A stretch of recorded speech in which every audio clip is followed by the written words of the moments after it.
Hello, everybody. No. I don't think anything's broken. Special guest appearance by Nina in the background. Yeah. Broken. Sylvie got locked in here. Welcome back to Tales from the Forgotten Troop.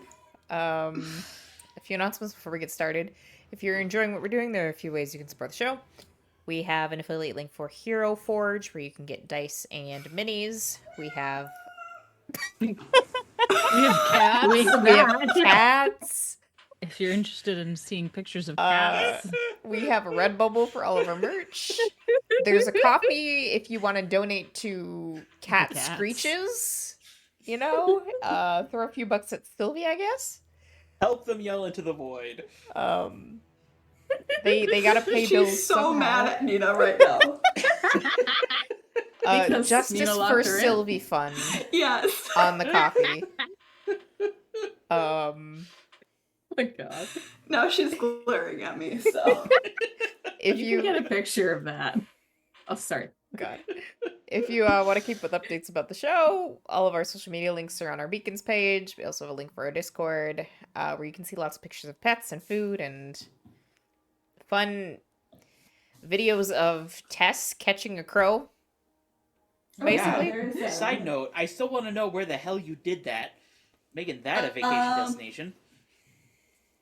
I will give you the information. It's somewhere here in the UK. Within driving distance from me. Alright, so we all need to book a TIFF trip to England again. Yes, well, this was already... the Raven Master. Finally, if you're watching the VOD on YouTube, you can join us live weekly. So, that's all I got. Over to Crow for the latest in dog fashion wear. Much to my chagrin, it is Crocs. Yeah. Why is it Have a always pair. Crocs? I saw a Crocs backpack yesterday. I love my Crocs. Genuinely? Okay. I will say this. I have seen one usage of that Croc like material and brand that I actually liked, and it was as a beach bag being carried by one of the people coming through the port. The bag had holes in it. Do you know how much it rains here? Yeah. For like a beach bag, it's gonna get wet. You know, that's not bad. I even got like a croc thing in mine. Little crabs crawl into the beach bag if it's got holes in it. Yeah. I Mine mean, also but features honestly, the dog crabs get teeth into marks. everything. Like, I have seen a ghost crab stealing a Dorito. I love that. this. They deserve it. That's Really incredible. do. Having to deal with the seagulls all day. Jesus. This is Elytra's new mission, is to steal people's shit with crabs on the beach. Yes. Crabs are Love bugs. it. There's a Are few crabs people bugs? where who could do with a little well-placed crab pinch. Yes. Freedom wing. Yeah. Just got crabs hanging off the wings. Yes. Elytra denies that crabs are bugs. Just only because so she won't be held accountable. That's the only reason. Exactly, yes. Well, welcome back, everyone, to San Sebastián. We're going to start by adding a team to the pool. And we will be going through the closing ceremonies of Dia de Is los Muertos this today. one of the regular team, or is this one of the ones that we're saving for that will carry over? I will carry it over, assuming we get to time passing, which, if it doesn't happen tonight, y'all will have pulled some serious RP bullshit. So we're currently, we're currently that's our at superpower. 10 team. $600.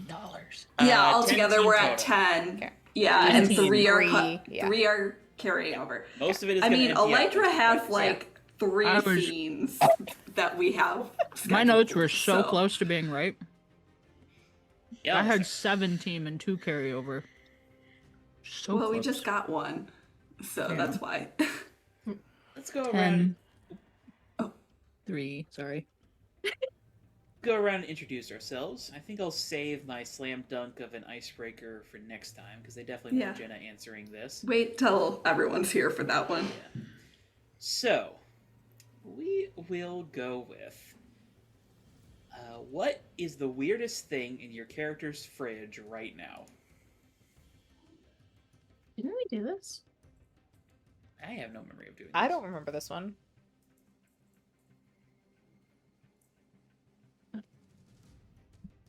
But the floor is yours for the introductions. I can go first. I'm Tess. I play Elytra, aka Victoria, and it's probably either two things. There's blue. There's definitely blue in Elytra's fridge. It is pushed to a corner and locked away so HK can't have it, nor can the boys, but It's hidden it is behind the there. mayonnaise. Yeah, HK knows better. I know, but still. You- And then one would think, there's also probably some kind of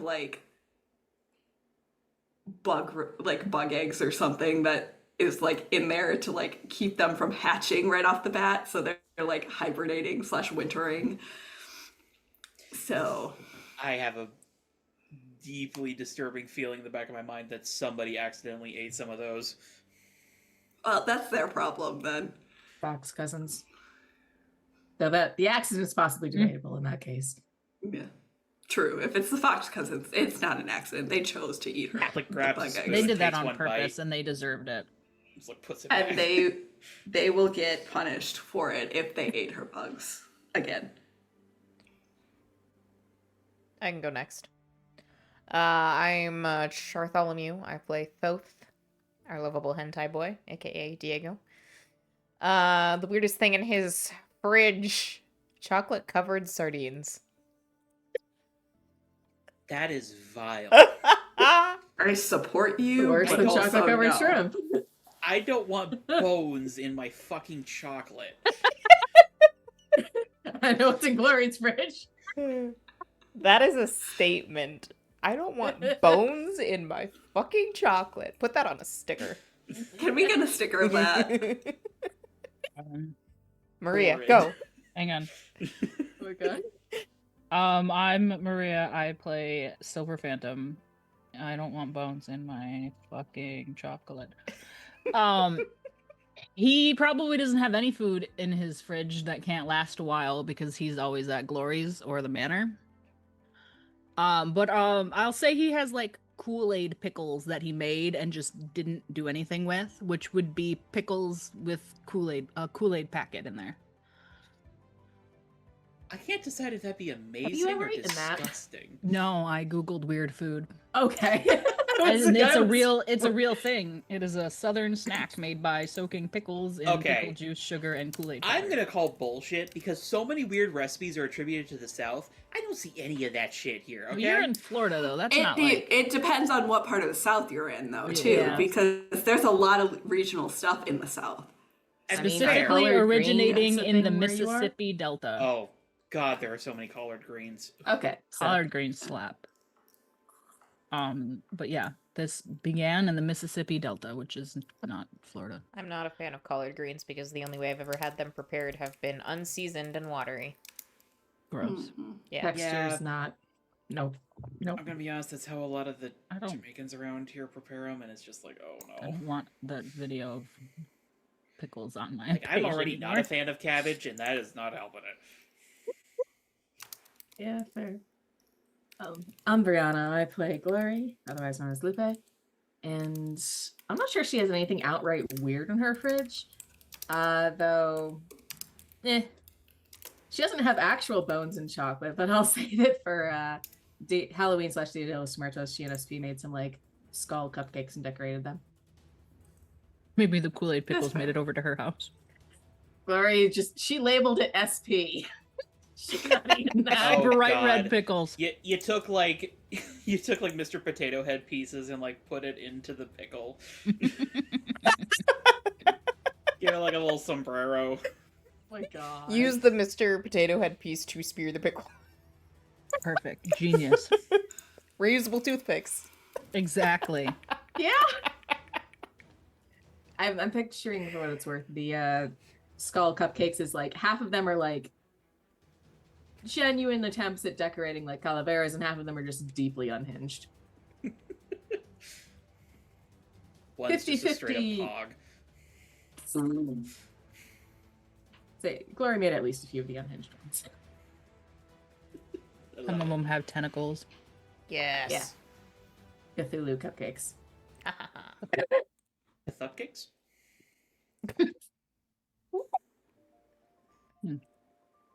It sounded Alright. like the end of that was fuck cakes, so.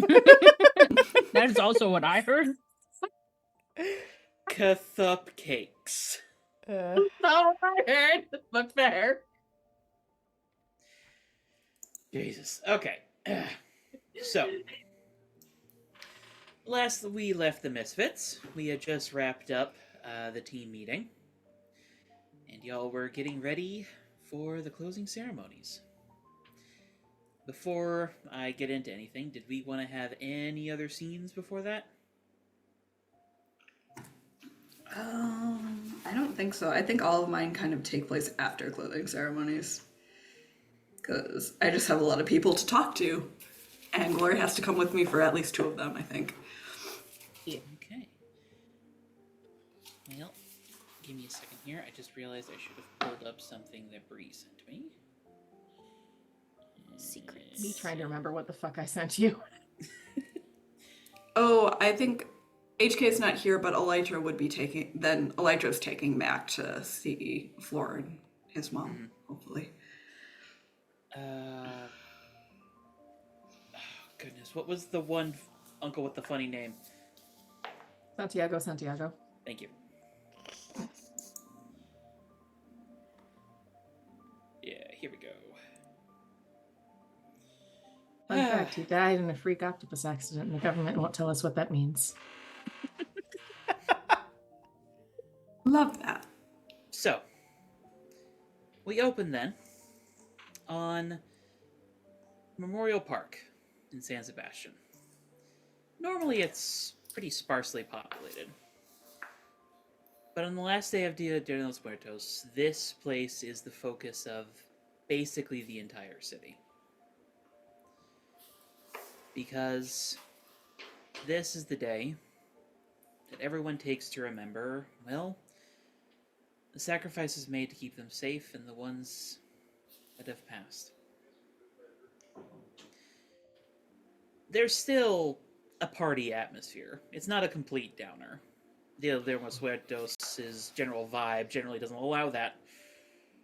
But it's much more subdued than it has been in previous days.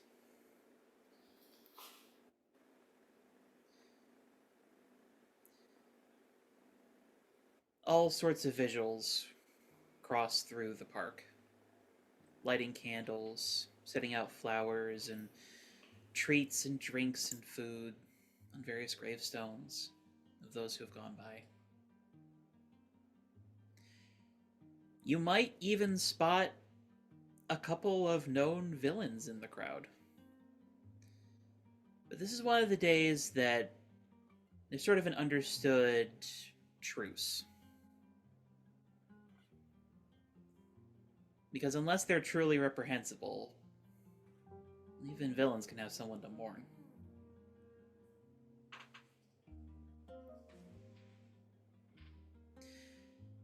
At the center of things, this year, that is, as this is a new edition, is Floor, who, at twilight, performs some kind of ritual and practically floods the park with marigolds.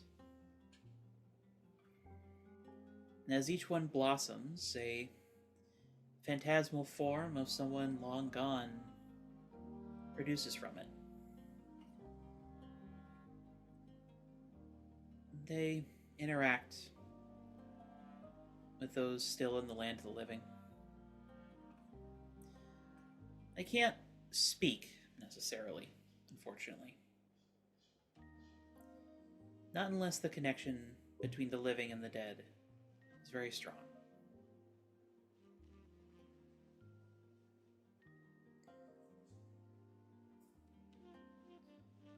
We'll start with Thoth. Oh.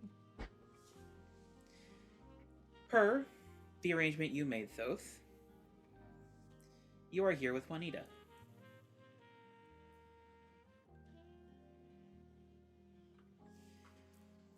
She's walking between some of the gravestones. She checks every now and again to make sure you're still there. How is Thoth dressed? I think probably. I mean, she said it was fine to come casual, so jeans. I think just a plain t-shirt and a zip-up hoodie. All right. Juanita is dressed in a very simple dress with a floral pattern.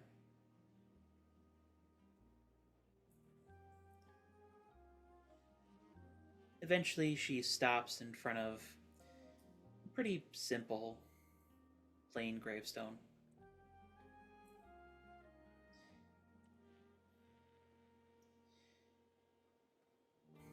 With the name Zoe Bravo on it. Does that name mean anything to me? I don't know if it necessarily would.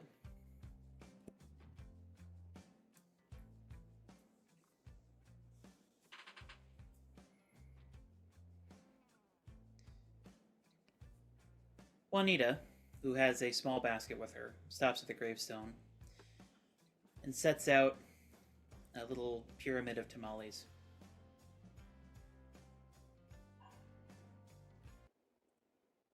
And she invites you to come over, Thoth. I will.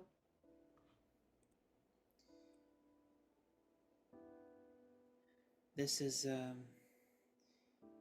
my sister's grave.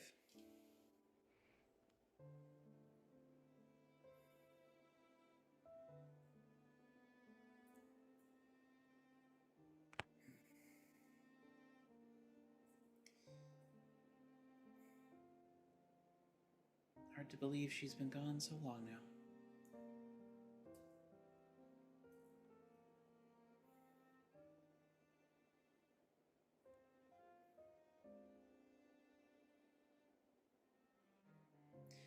Here. And she'll start guiding you through the motions of what to do for, well, her version of Day of the Dead. Setting out the food, lighting candles, setting out a bouquet of marigolds, and telling stories. She tells you about her sister who was recklessly irresponsible, but was fun and loved with every part of her mind, body, and soul.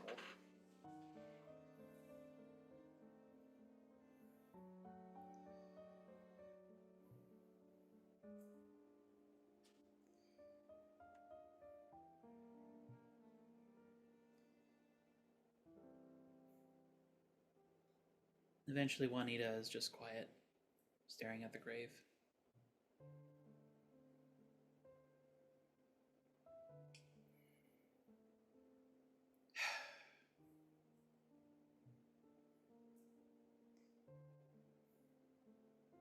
I wish I could have done more for her.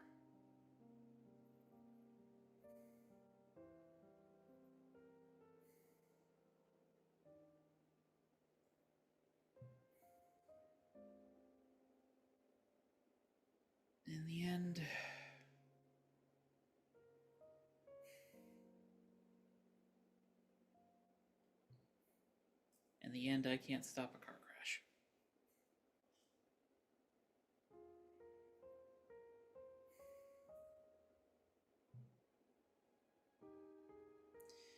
Diego will take her hand. She squeezes your hand back.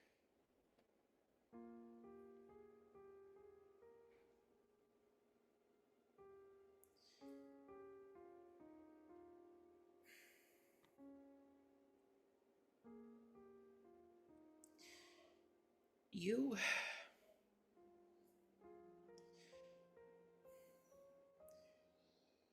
You're a good kid, Diego. Don't let anybody ever tell you otherwise, okay?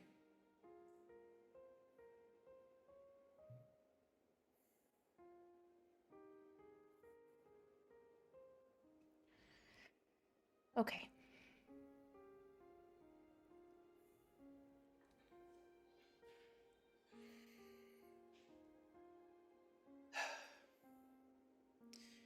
Do you want to make an offering at the general shrine?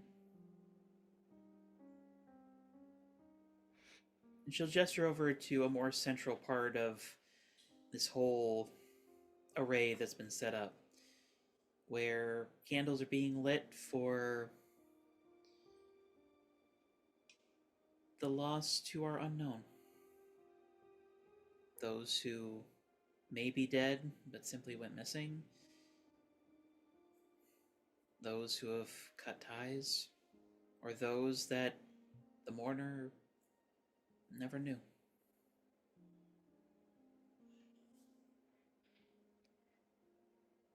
Diego nods. I think so.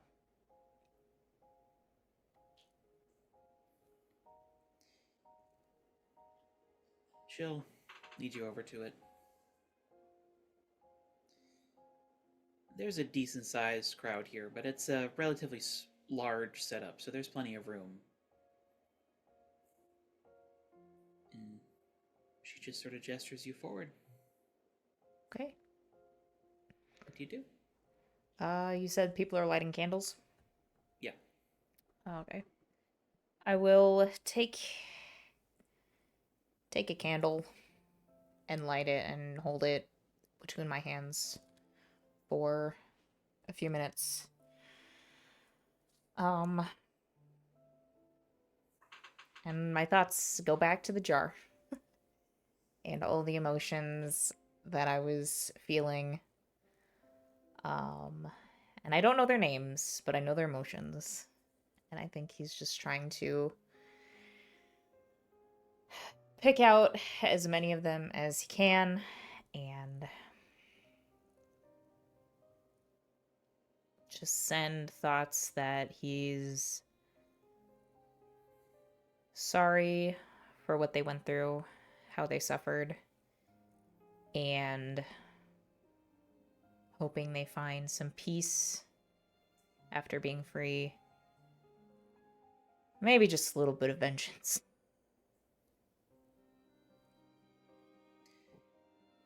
Maybe it has something to do with your powers. Maybe it has something to do with this aura that Flora has filled the space with, or maybe it's something more unexplainable. But you feel a warmth on top of your hand, as though someone was gently placing a finger upon you.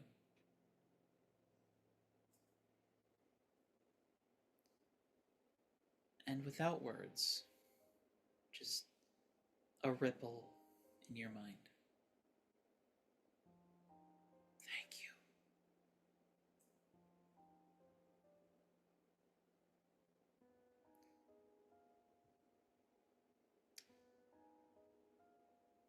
Roll me a d6 real quick.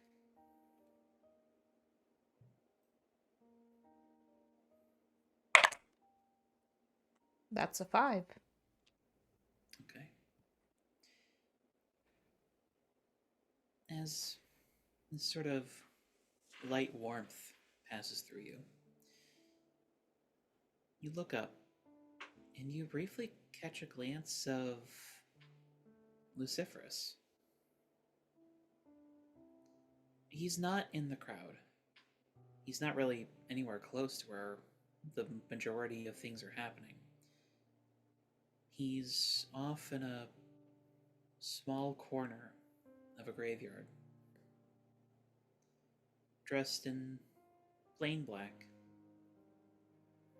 cane sort of perched between his legs as he looks over a gravestone. He's a fair distance away. But, well, at this point, you know what he looks like. And even through the dark, you pick him out.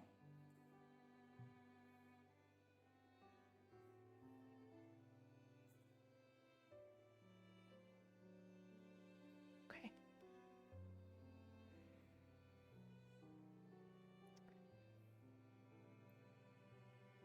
What, I guess, does Juanita have anything that she was planning to do after? Or is she going back to, like, Zoe's gravestone, or is there anything else she's doing here at the celebrations? She'd probably be enjoying the food and the company. This is very much a public space where it is okay to miss people. And a lot of people take comfort in that solidarity amongst so many.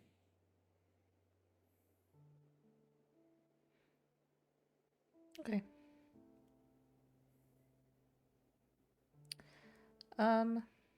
After making his offering and setting the candle down amongst the other ones, I think Diego maybe go find somewhere to sit on the edge of the crowd.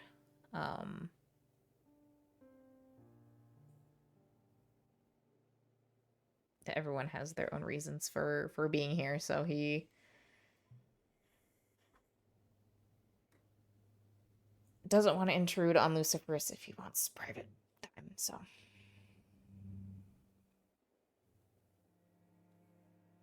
right.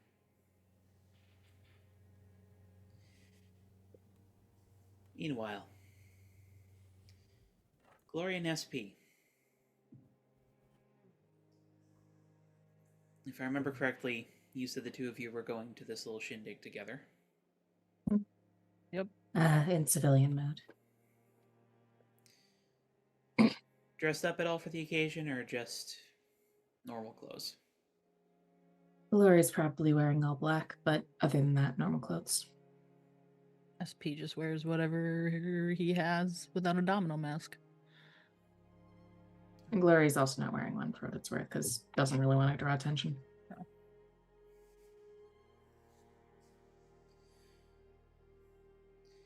Glory, you know exactly where you're going. Even before you, we'll say, parted ways with your family.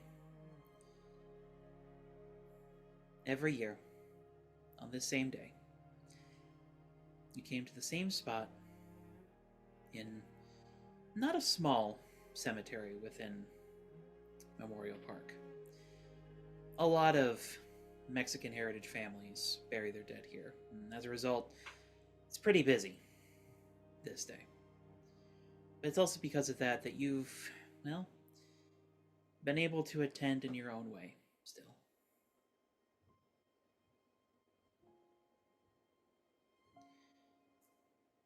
I don't even know if you necessarily need to think too much walking down the rows and rows of grave markers before you see them.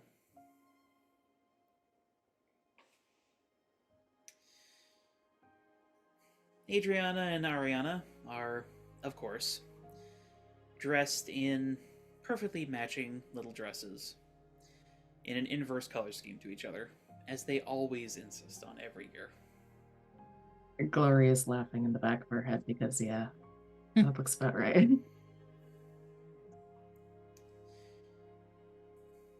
Amira is dressed in a simple, I'd almost say like black pseudo pantsuit sort of deal. As usual, you still find it very strange to see her wearing basically anything other than workout gear or like her uniform. She just looks uncomfortable in basically anything else. It is 90% of her closet. Yep.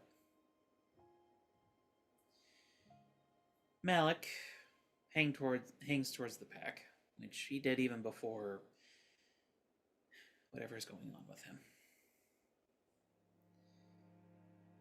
But he is dressed in a nice shirt and slacks, having shed his usual green hoodie for the occasion. Though, this night especially, he seems preoccupied with other thoughts. And then there's Laura, who, as usual with every year, takes the forefront with a lot of this.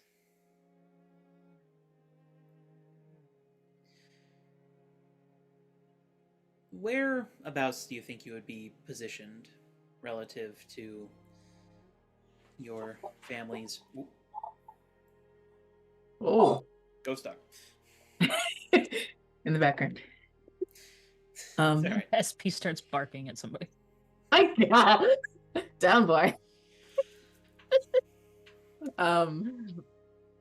Probably not like super super close because that'd be very weird. But not far enough away that she can't like see what's being offered. Yeah. I mean, she knows most of it, but some of it changes. That's true. Which does make the experience a little more interesting for you, SP. As well, correct me if I'm wrong, but you probably don't have much experience at all with Day of the Dead before this. Probably not. Especially Like, not this. He's aware of it, learned it in school kind of thing, but not. Yeah. And of course, you know that, like, the 3 days that it happens, the city's basically shut down. Yeah. But this is kind of a full immersion into the traditional Mexican side of it. So, you watch as a few things are set out. On a grave labeled Lucia Ruiz Ortega, some stuffed chilies are set out in a small dish.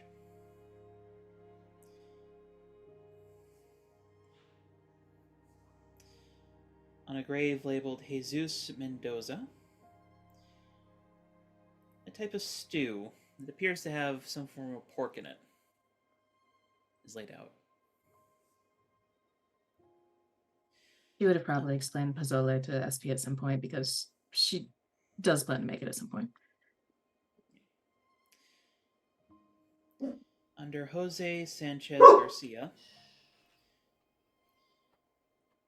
a nice stack of tamales that, even from this distance, you maybe can smell the spiciness.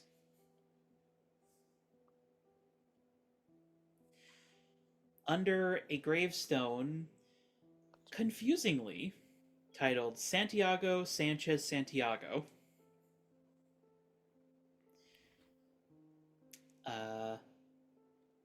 is, well, something you recognize from the Martian Burger place as the liquefied rock stew.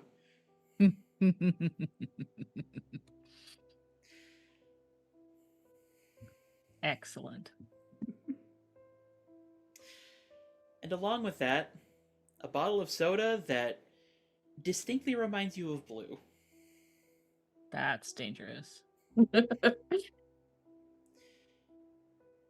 And lastly, under the gravestone labeled Guadalupe Mendoza Ruiz, is a casserole dish that I think you would recognize, but you might not, Glory,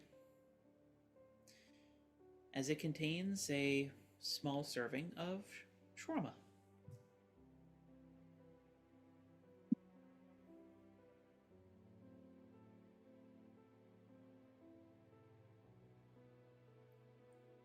As that's being placed, Gloria would probably say as an aside, my mom makes something new every year. I know my grandmother, but taught my mom to cook, so likes to change it up every now and then. Yeah. I mean, that makes sense. You don't want to get bored in the afterlife eating the same thing. I think it's more as a thank you for teaching her how to cook, that she's still using the skill and trying new things with it.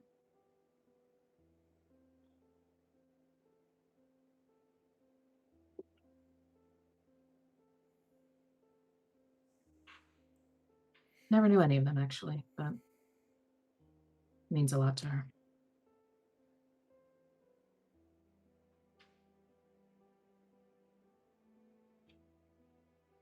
You can't hear what they're saying, but you do see your moms talking to one another. Well, you're familiar with what Day of the Dead usually looks like. Recounting of past family members and what they meant. Telling, well, you kids, their stories. The twins were always entertained by Uncle Santiago and his very strange manner of death. Government still hasn't explained it.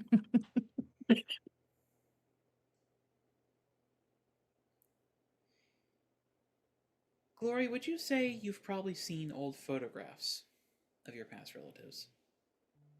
Yeah, and traditionally, when you set up an ofrenda, you do have photographs present. Oh, that's true. Thank you. Well, that probably makes a little bit of shock when you see the original Guadalupe walk past you. And then Jose. And then a sucker-scarred Santiago. Glory feels terrible, but in the back of her mind, she laughs a little at that. Can SP see them or just Glory? Yes, you both can see them as seemingly brought about by Flora's magic. They kind of congregate around your family. Again, you can't hear what they're saying, but you can definitely see that Laura is crying. This doesn't happen normally. This is a No, Flora's this is the first year that presence. Flora has been part of the Young Giants and has had the public sway to do something like this. Yeah. Okay, that makes sense. Amira is fully. She almost punches one of them and then is like, oh, wait. That is unfortunately in character. The twins immediately run up to Uncle Santiago. Yes, they should. Yes. Malik just kind of looks around. And again, just sort of has that thoughtful expression. Just sort of.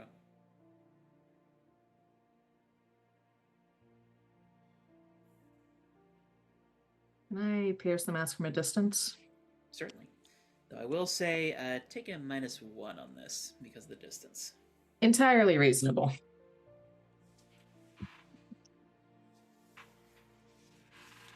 There.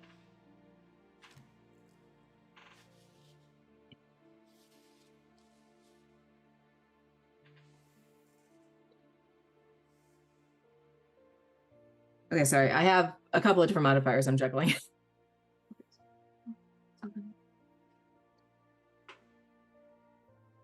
Okay, think that's a 7 with the -1. Because I have a +3 in mundane from y'all motherfuckers giving me more mundane, and I'm also angry. Gotcha. We're helping. You get to ask one then. Sorry, I can't add at the end of a long week. Yeah, it's alright. I get it. Too much math during the week.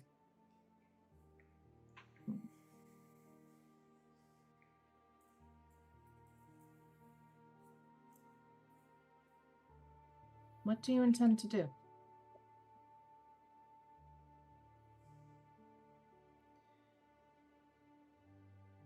Given what Glory knows about him likely remembering things, given the investigation into psionics and Thoth in particular, she agrees with Thoth's assessment that he probably does remember something. And this is a particularly memory-heavy night. So I guess she's trying to parse out. I don't know what she's trying to parse out exactly. Probably went with what do you intend to do, mostly because she doesn't really know what to do with this situation. Fair enough. He knows someone is missing. He doesn't know who. He keeps on looking at all the faces present, alive and otherwise. You can practically see him checking off the boxes, like, yeah, that's Uncle Santiago, that's Grandmother Guadalupe, like, everybody is here, but yet... But yet... What does he intend to do? He intends to find out why. Okay. And it's not out of, like, malice. No. She would be shocked if it was, given, unless he's wildly changed as a person. Doesn't seem like it. It's more just this nagging question eating at the back of his head. He just wants to know why.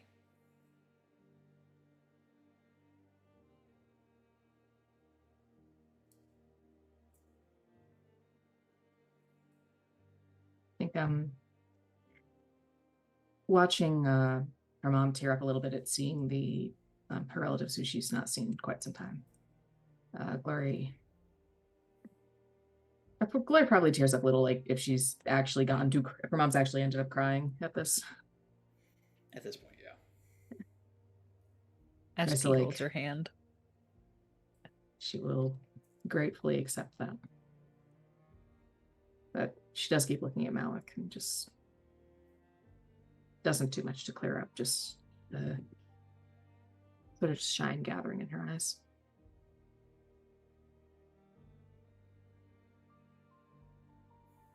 All right.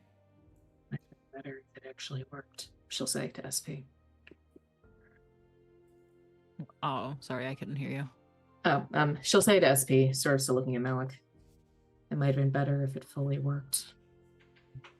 Not that it was good in the first place. Maybe it's, yeah. He's not doing well.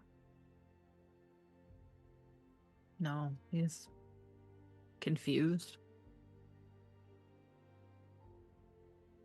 That's one thing. Already going through a confusing time in life and missing someone he's not sure if he's supposed to miss. Patchwork memories. Things not fitting together.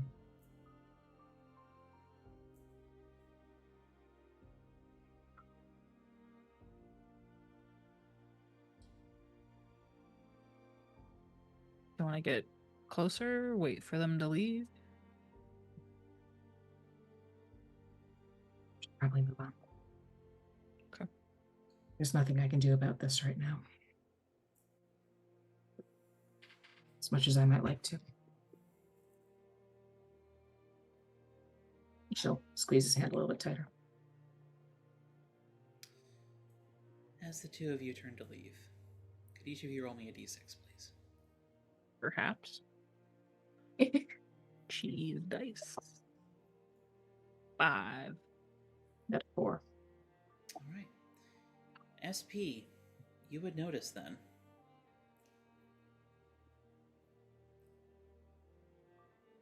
As the two of you leave, one of the ghosts turns. Now the corner of his eye watches the two of you go. She didn't mind wipe the dead. But she also didn't meet any of these fuckers. So Now that you can see. affectionately. Doesn't mean they are not around, but Well, you didn't meet them. Did SP meet them? No, they do know about you. Oh, okay. Who turns to look? Just I don't know if you would necessarily know. probably not, but he'll describe the specter. oh, if he mentions this to Glory? Yeah. Once Grandpa they're Jose. like a little further away. It's Grandpa Jose. Wildly against her better judgment, Glory will turn back to look.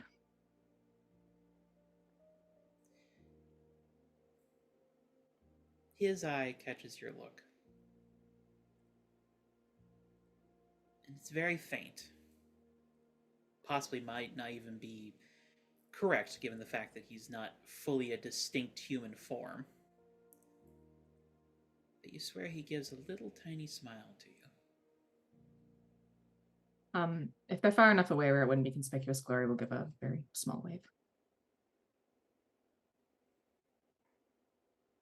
Barely lifts his hand. Just.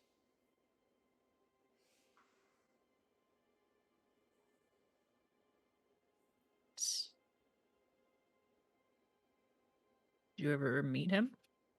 No, never met any of them. It always added a little bit of a disconnect because, like, you know, they offend us for remembering, but I don't remember any of them.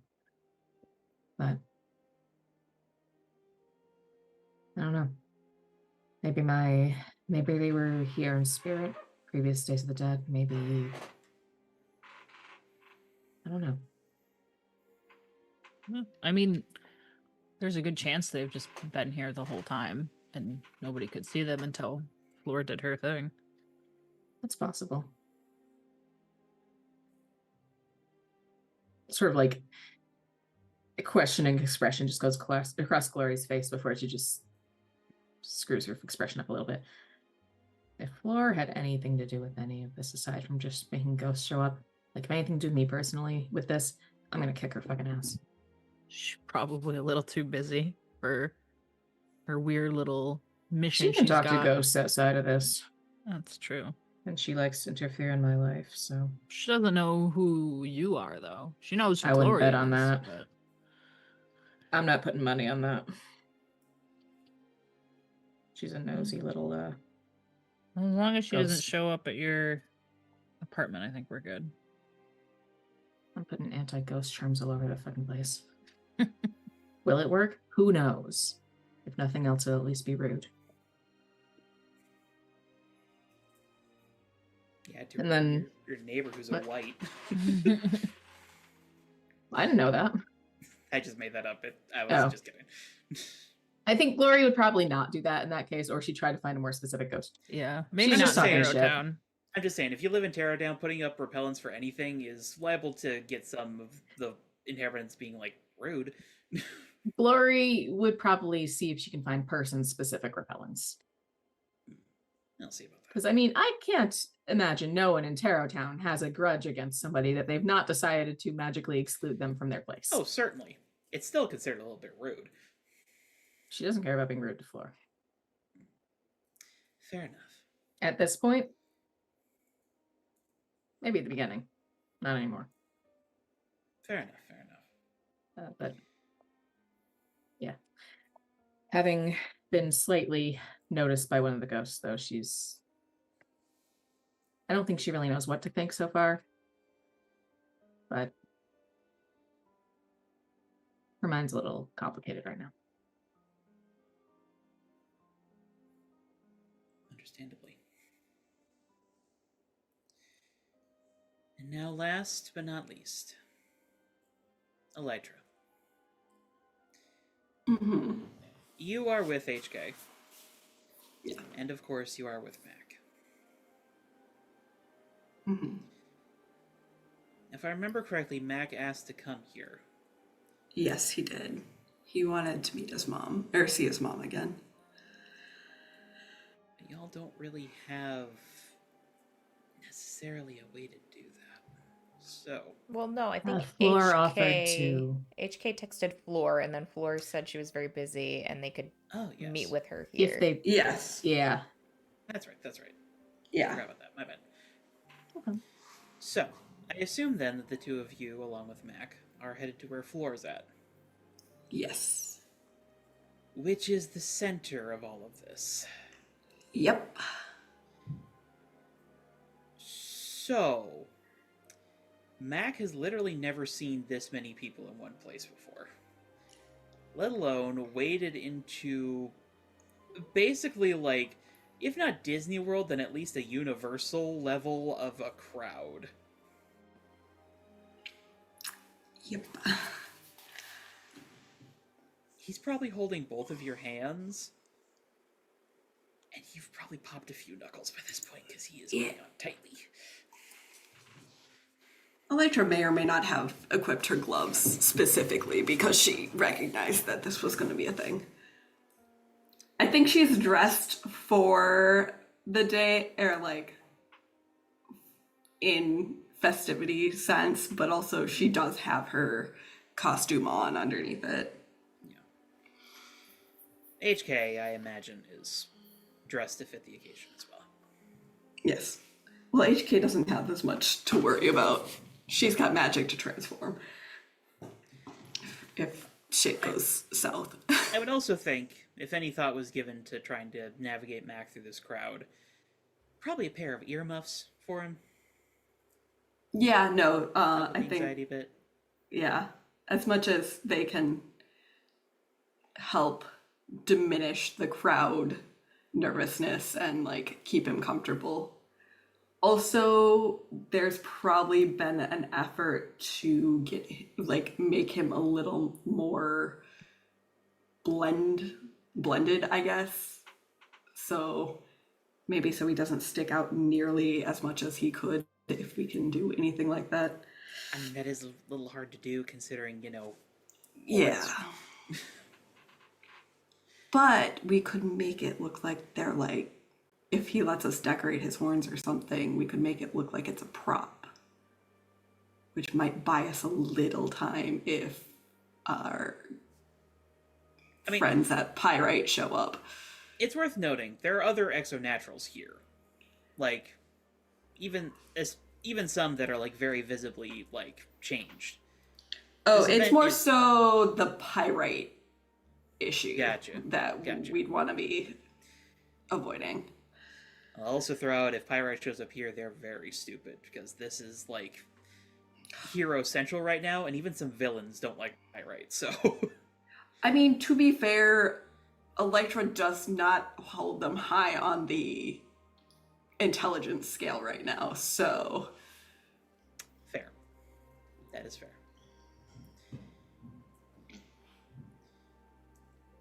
She doesn't trust them to do anything as far as she can spit, let alone...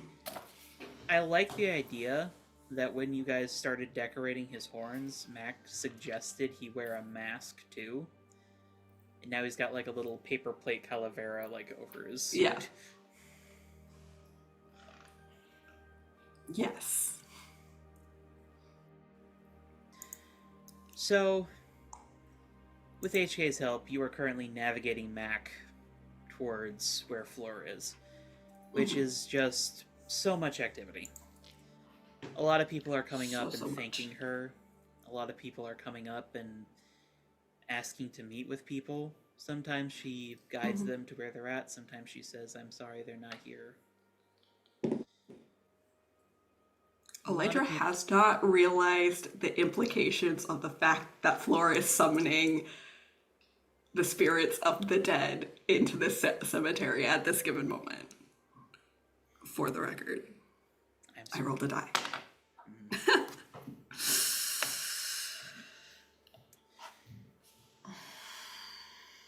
So there's a bit of a crowd around Fleur in specific. But eventually it does parse enough that she sees the three of you. Now, remind me in regards to the text, did you specify that it was Mac that you wanted to help? I think we did specify that Mac wanted the help. Okay. So she would glide over. As a reminder, this whole 3-day, period, Fleur has, seemed near goddess levels of powerful, because this is literally when the veil to where her power comes from is the thinnest. So a lot of the stuff she's doing, she probably can only do during this time of year. Yeah.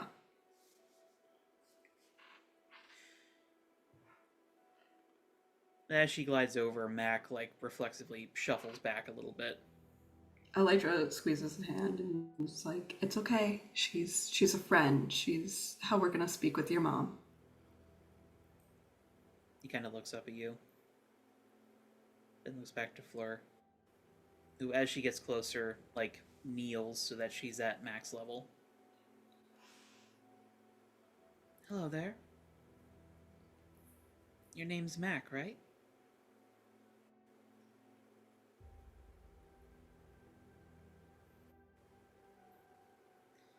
I heard you wanted to speak to your mom.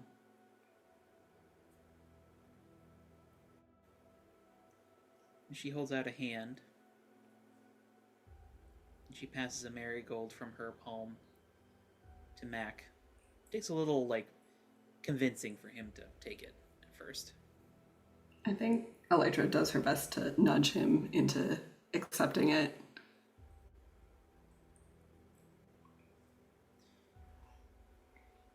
All you need to do is blow the petals out, and they'll lead you to where she is.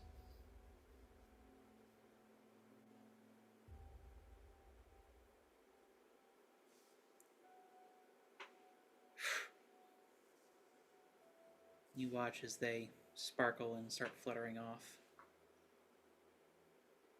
And at first, he sort of pulls you and HK along. Mhm. But eventually, as you get farther from the main crowd, he lets go and just starts running after the petals, which take you, well, to a familiar part of the graveyard of the Scarlet Scout Cemetery, where a certain grave and shrine resides. Of course, this would be the first time Elytra is here, but HK would know where you're at.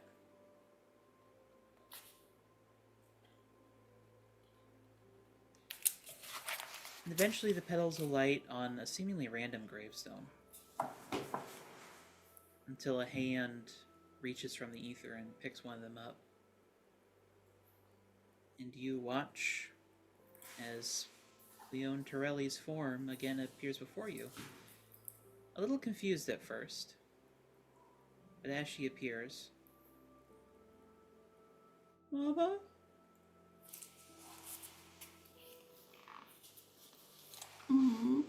The second they see each other, they run to each other and embrace.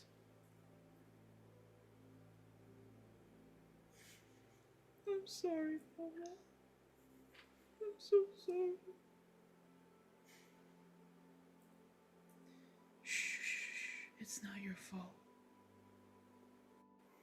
It's not your fault. Question, Crow. Mm-hmm. Is this just him hearing this? No, you can hear her as well.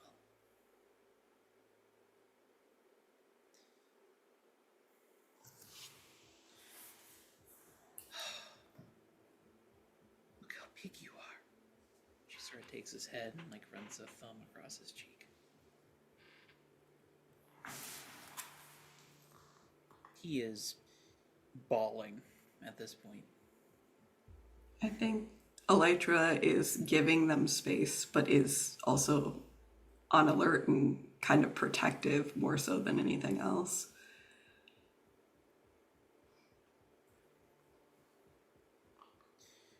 I tried to be good, I promise. I know you did, baby, I know you did. It's not your fault what they did to you. It's not your fault. You're free now. You don't have to hurt anybody ever again.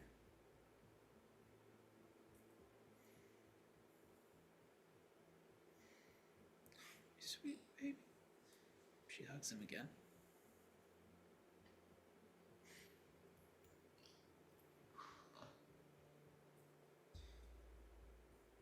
And they just sit in front of this gravestone and start talking.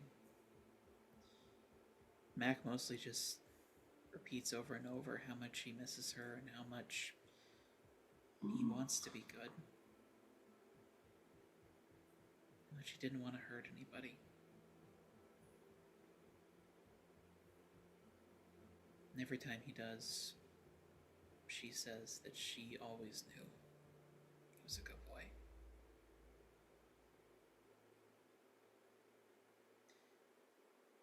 At one point, he asks if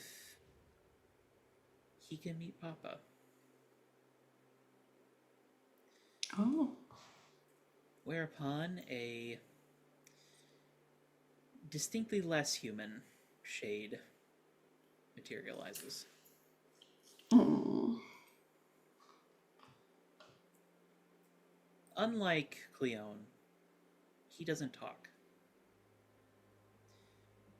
And if you inspect closely, Elytra, you can see why.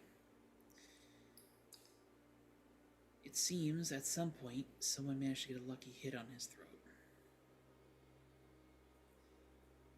Which would also explain why he was the one Minotaur without a name. Without the ability to speak and no knowledge of how to write. It probably wasn't until death that Cleone ever knew his name.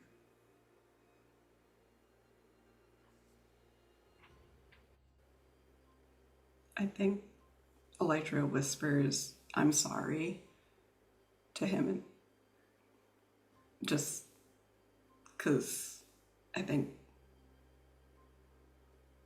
she recognizes that dying without having a way of being remembered is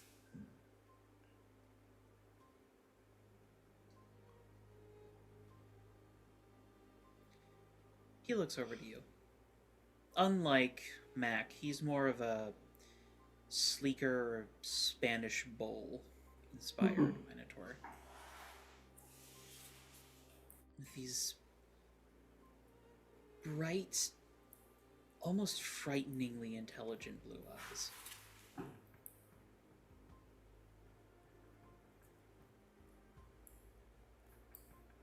So they're all like really smart. Hmm.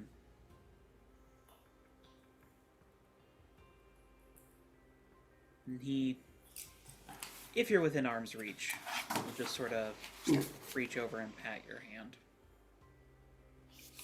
He says no words, but the message is clear. It's over now. That's what's important.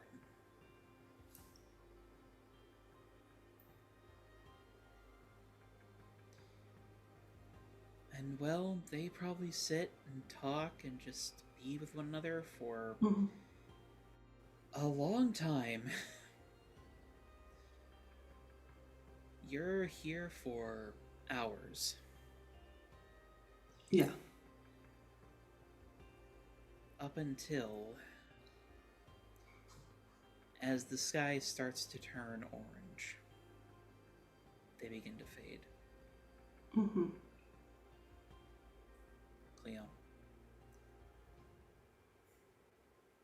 I love you so much, baby. We have to go now. Go. No. No, go. Why do you have to leave again?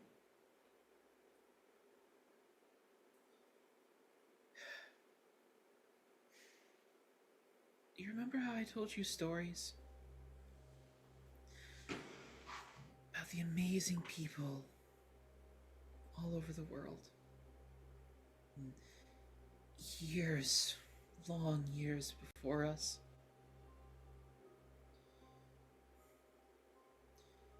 Our stories, mine and Papa's, they're over now. But yours isn't. And you are going to have a beautiful, wonderful story. You are going to live. You're going to live a life, and no one is going to tell you what it's supposed to be.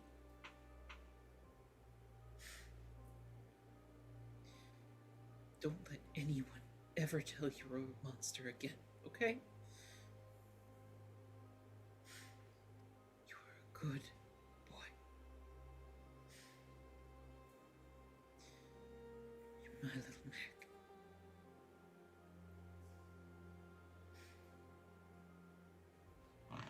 She kisses him on the forehead. He's crying. She's crying. As stoic as he is, you can tell Papa is crying too. Mm-hmm. And as the sun rises, they fade away. Mac is left leaning against the gravestone alone.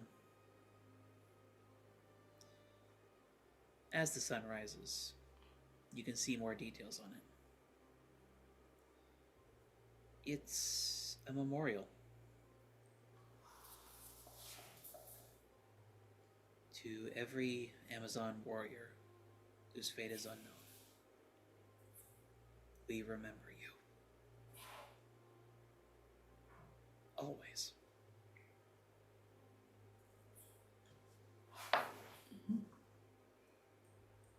Mac's just falling into the grass at this point. I think Elytra sits by him, and if he lets her, she'll give him a hug and just like let him cry and process. The second you make contact with him, he just yanks you into a hug. He just needs somebody. Yeah. She figured that. HK And also comes closer and gets pulled into the Yeah. Yep. very strong Nope. hug, too.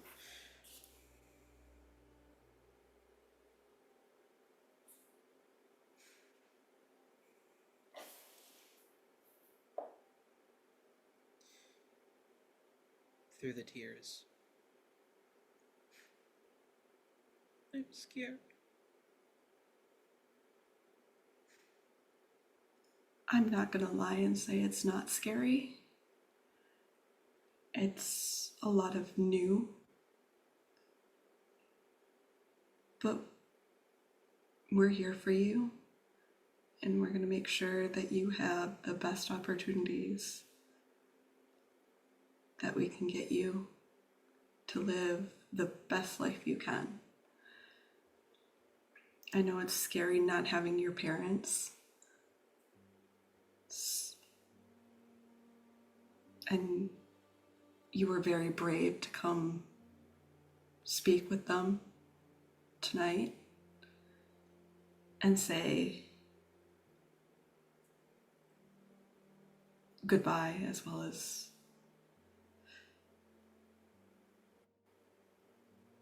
but at the same time, it's possible you can speak to their spirits again. I'm guessing they might do this in the future again, in a year's time.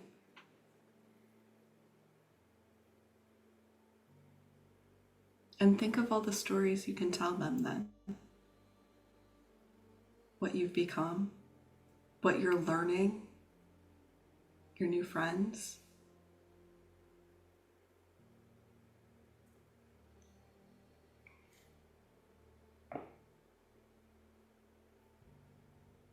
I know it's hard.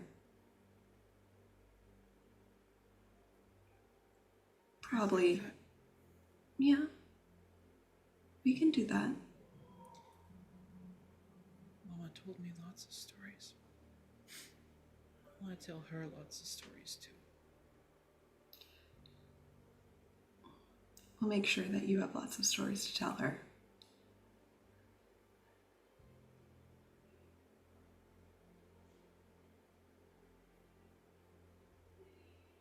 Thank you. You're welcome. I know what it's like to miss your parents.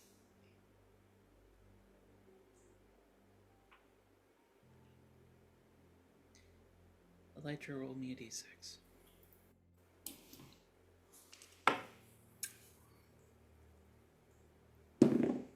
That would be a 5. Alright. As light rolls down the green fields of Memorial Park, you watch as the tide of spirits ebbs with it. The veil growing thicker once again. But maybe it's your imagination. Mm. You swear, at the base of the hill, looking up at you and HK cradling Mac. It's a pair of faces you only vaguely remember from a long time ago. smiling at you.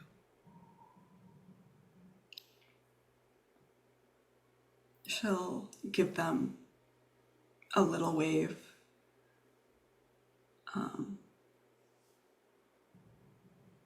Part of her really wants to go see them, but There's no time. part of her, and she knows that Mac needs her here more.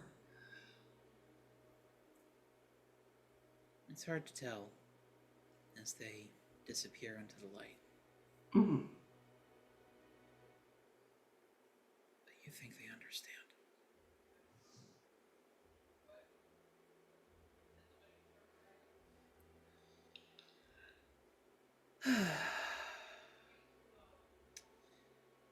And with that, I think we're going to go ahead and take a quick little break.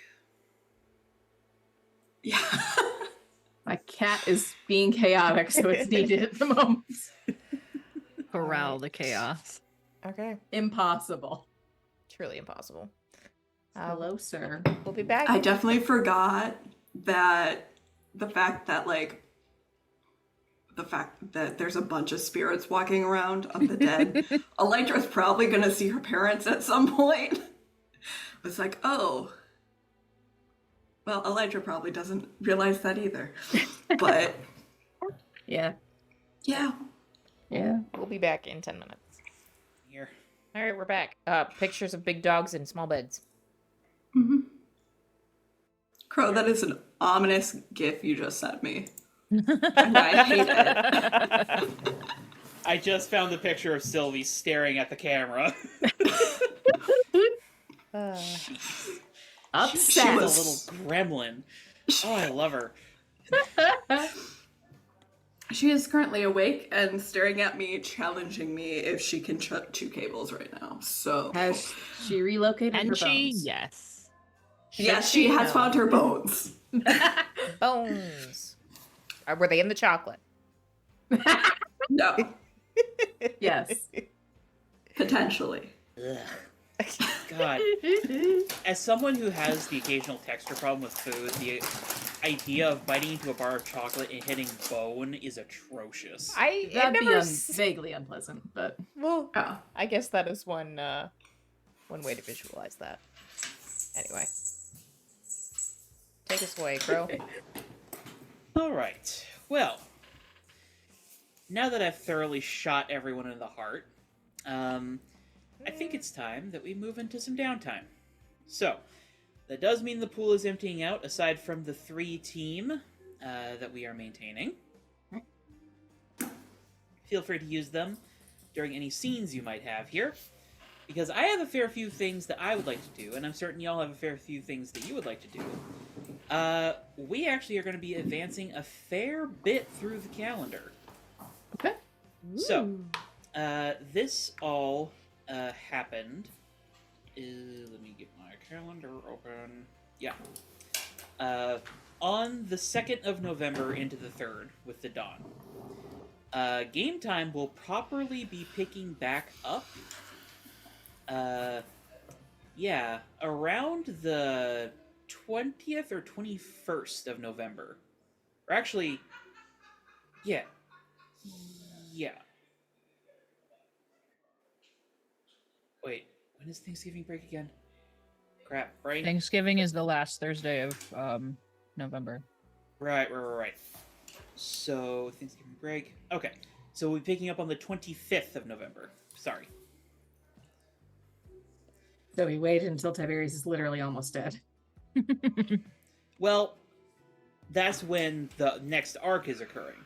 You all can have plenty of scenes in between there. Mhm. I'm just okay. saying, Sorry, I misunderstood. you basically have 3 weeks of, pure downtime.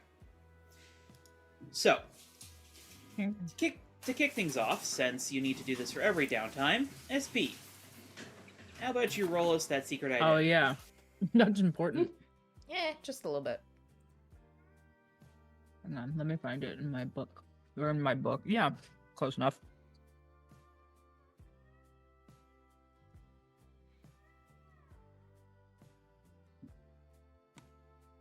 I have a plus nothing to mundane. Oh, I rolled 2 dice. That's how this game works. Oh, Lord. We're getting off to a smashing start. With a whole whopping nothing, that's a 4. Something bad happens to me. Oh. Rolled so many like 10s on these. I've rolled so many So- tens on these. I know exactly what happens here, SP. Oh god. Thanksgiving is coming up. It's the return of the parents that we haven't seen since the gala. I mean, they've been in the background, but your mom really misses you. Mom guilt. Damn it. And, well, she really wants you coming over for Thanksgiving. And is really interested to hear on how your degree is going. Don't mind. You mentioned this to Glory. She might know enough about law to help coach you through some things to say. He will probably say something like, I have to go home for Thanksgiving. I haven't seen my mom in months. I will also say, if you mention it to Elytra, she will bug the hell out of the law department and let Literally. them know what is going on. Does he mention this to the team? I think he's told Glory that he's pretending to be a law student. Yeah. I don't think he's told Elytra. Yeah, that I yet. don't think Elytra knows. Does he know Elytra goes there as a civilian? Oh yeah, no. Okay. You know where the Does he lab remember is. it? Yes. Yes, he does. So I at some love point, this. SP will go and ask Elytra for help. Like, I'm not very bright, and I'm going to college, but I'm not. It's also worth noting that your mom does drop that your dad will be there, along with a number of his legal friends. No. Oh no, Half of them are professors. God. Nope. So, So he Good will luck. be Time to begging fake your Elytra death. for help. Yeah. We might be putting a comm in SP's ear and talking him Yeah. through the points at this point. Probably the best bet. Either way, Elytra is spending some of her time buddying up with the law department. Charlie, remember that icebreaker you asked earlier? Oh yes. This is what Elytra has the audacity to walk into and people believe her. She has this is her level of confidence. Okay. Nice. all right. So yeah, SP, this month probably has a lingering sense of dread for you. Can't gaslight, gatekeep, girl boss our way out of this one, guys. Yeah, there's a strong likelihood that you're going to be grilled within an inch of your life about law. Mentioned any of the details of this, Glory, or did you also mention it to Elytra? Glory and Elytra. And I guess if Thoth and HK are in the room, at this point, he's no shame. I don't think he had shame before, but at this point, he just does not care. In that case, without warning, Glory is occasionally asking him questions about legal things.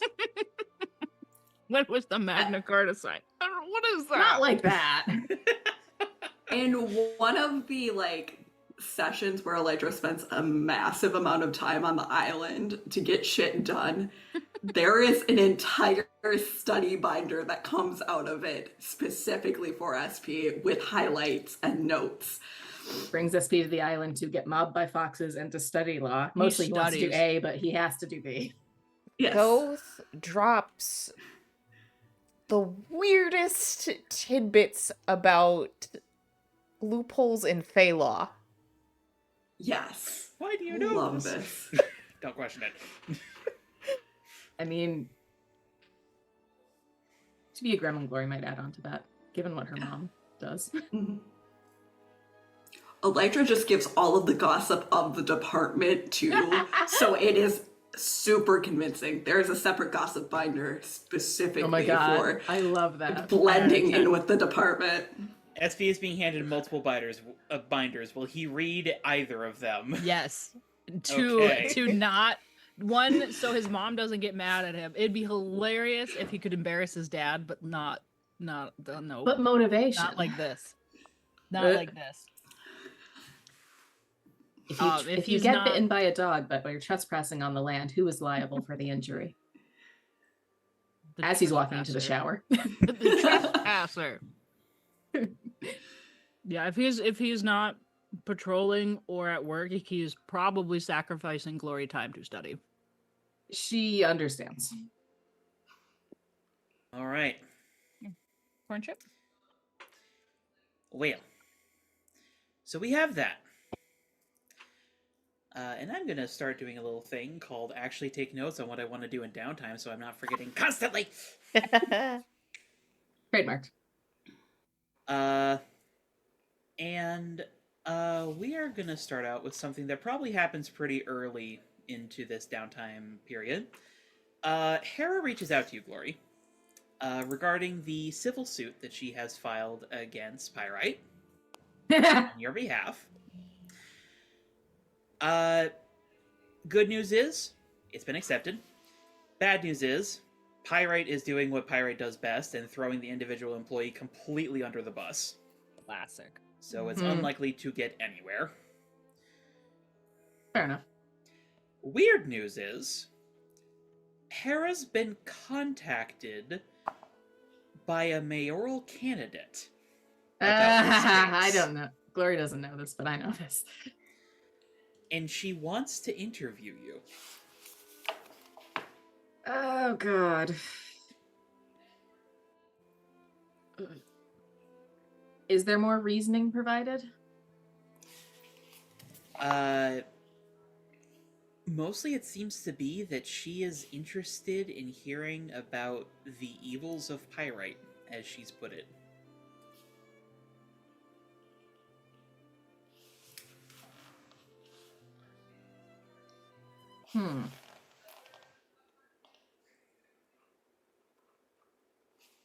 Okay, this is something that Glory doesn't want to do, but she might actually talk to HK and see if she can talk to BB for advice about PR.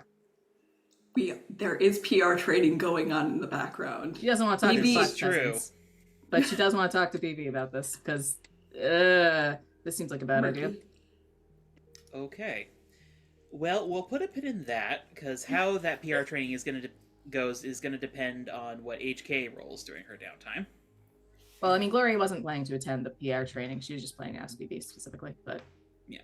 Well, we'll see what BB's relationship with y'all's team is after HK's roll. In that case, Glory might not do that at all.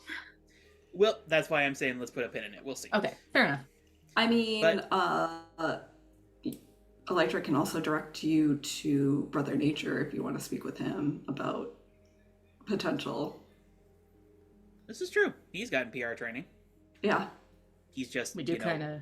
naturally He's awkward. Yeah, he's very awkward, but he might know PR, and we do have to speak with him at some point. That is true. Might be worth rolling into that then. Mm-hmm.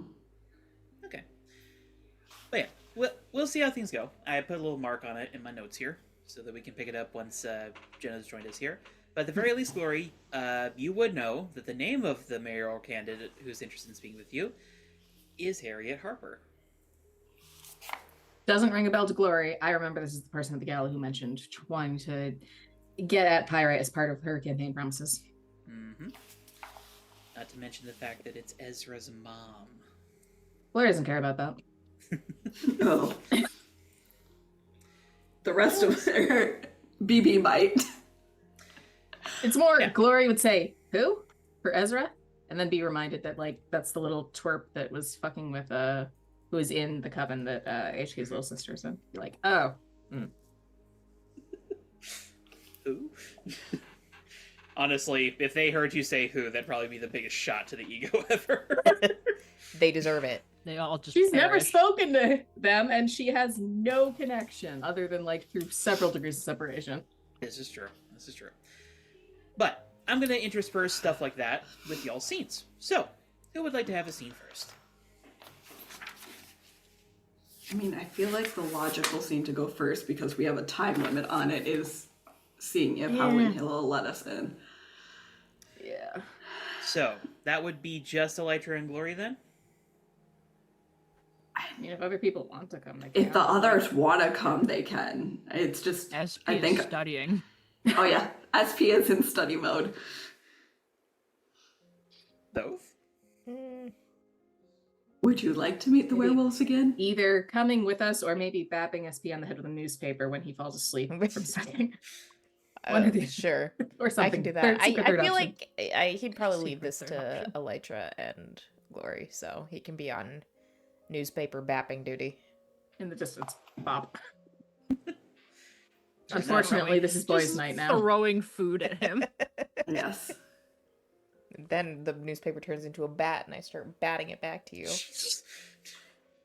I mean, Glory to be might try to fair, fight you there if you is do that. also Mac in the house at this given point. So This is Ah. also true. And Moonlighters. honestly, Mac probably, when you're not using them, SP, is just like reading the study guides himself. SP has them on his person at all times at this point. Fair enough. Elytra has made Mac a separate set because he wants them. Generally, like any reading material you leave near Mac, by the way, he is just like absorbing. They can study together. Yeah, they're study buddies. All right, but the two of you head into Tarot Town, head to Howling Hill, and immediately pick up on something being wrong.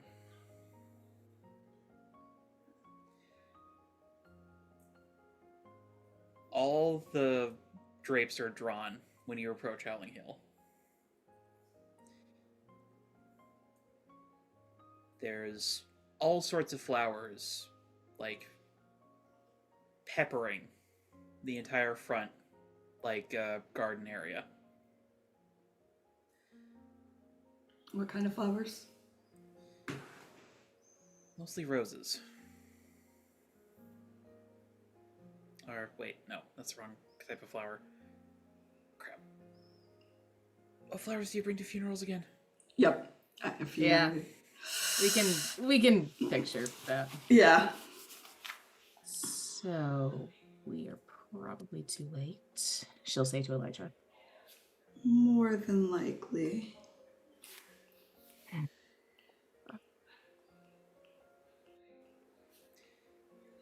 And as you get closer, you see...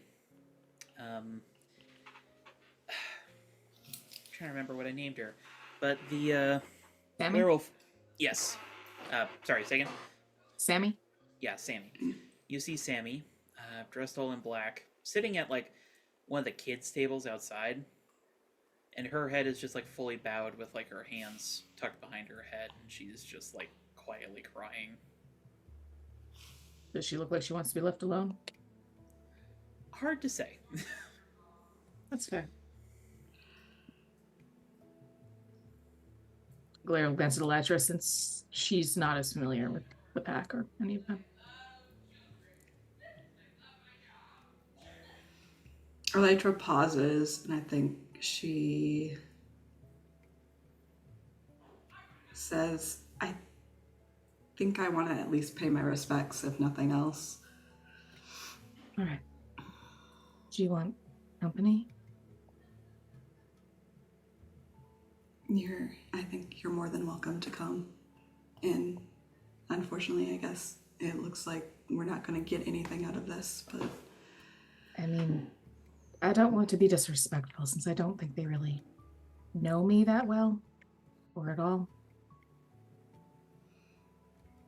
I suppose you can always try with the coven. You're more likely to get in there than I am.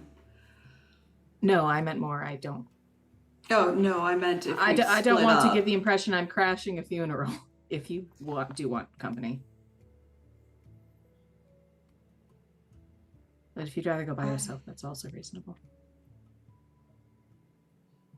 How are you feeling in regards to it?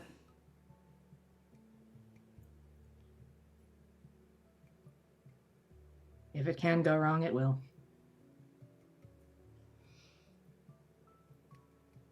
Just have to find another solution. Yeah. It might be best for me to go on alone, given just the unfamiliarity. And maybe we'll try again somewhere else. I'll think on it. But yeah. Good luck. Thanks. I'm not really entirely sure how to navigate this, but given everything and the fact that they helped us, I think at least one of us paying respects is the right decision. Yeah. You have a connection with them. It makes sense.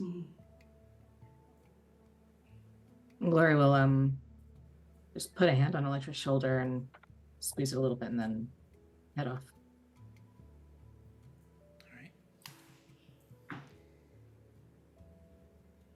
Elytra will wait for a bit and then continue forward.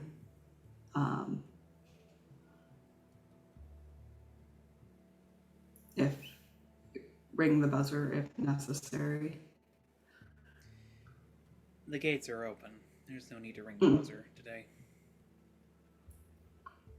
I think she walks in slowly so she doesn't startle anyone out of their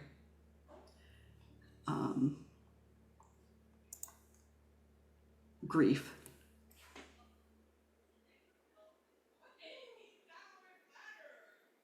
It is somber. You know from past experience, Sammy absolutely must sense that you're there. Mm-hmm. She doesn't react at all. And as you come inside, not too long ago you were in this place and it was bustling and full of life. Mm-hmm. And it is just so eerily quiet. You see some of the kids sitting in chairs, idly playing with toys. Some of the youngest ones just look confused. Mm-hmm. The older ones, they understand what's been lost. Mm-hmm. I swear.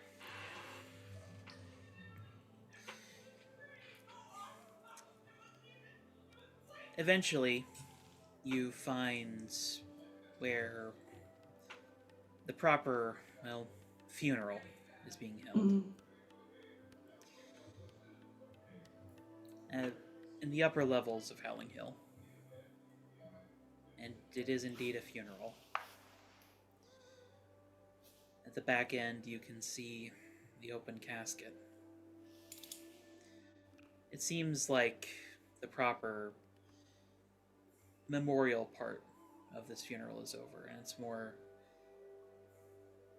socialization and condolences. Mm-hmm. Mostly to the Packfather, who is not doing great. He is off at a side table with a very tall bottle of booze. Mm-hmm.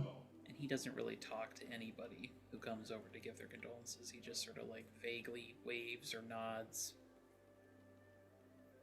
You can easily tell that he has been crying. Mm-hmm. I think Elytra will go up to the coffin and kneel first.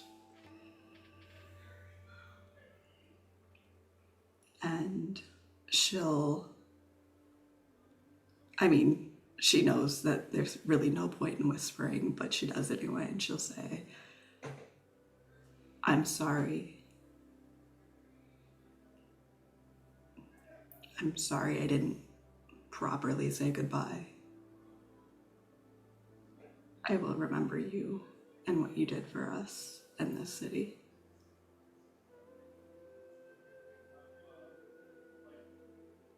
It's just tired, red-ringed eyes. Oh, no, I was at the coffin, not at him. Sorry. Tiberius's form is still.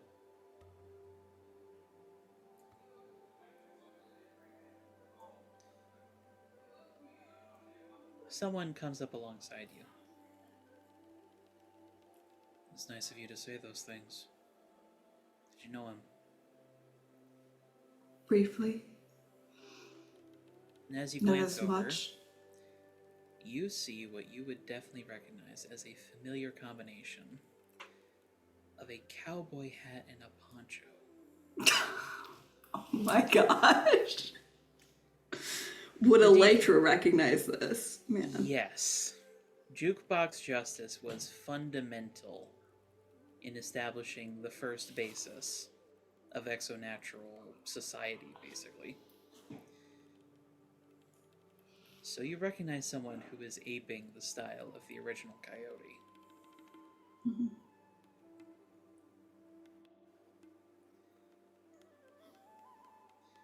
It's not quite the same. The detailing's off. Poncho's a bit longer than it probably should be.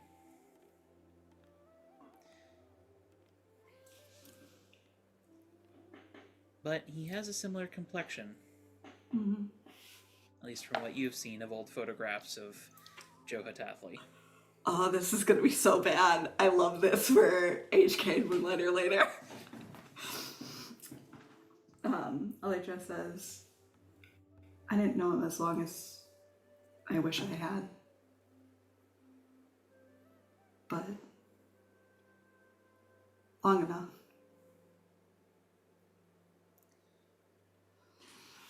He was a good man. He endured a lot of horrors none of us have ever even seen.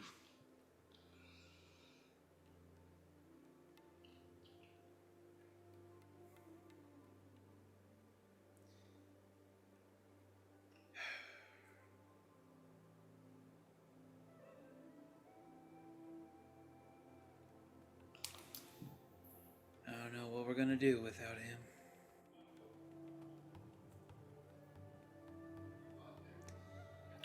One of the biggest pillars of the Arcadian community in 1,000 years.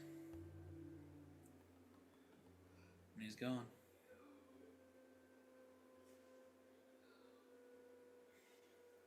Maybe. But he left behind quite the legacy. And you never know. Someone might surprise you and step up where you didn't expect it. It's very subtle, but he kind of glances over his shoulder to where the Packfather is seated at the table. Yeah, well, they better do it fast.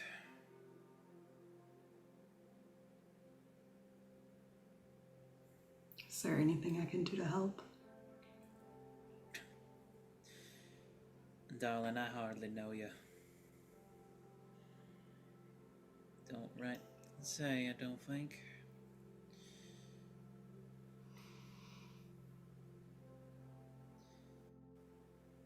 The fact of the matter is, well, you don't exactly smell Cadian to me. And I think this is something we gotta solve by ourselves.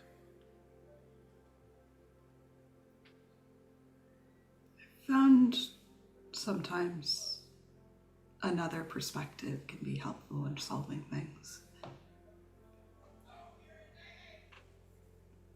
I may not be traditionally what you would consider Arcadian, but by this pack's viewpoint, I was. Many of the people I work with are.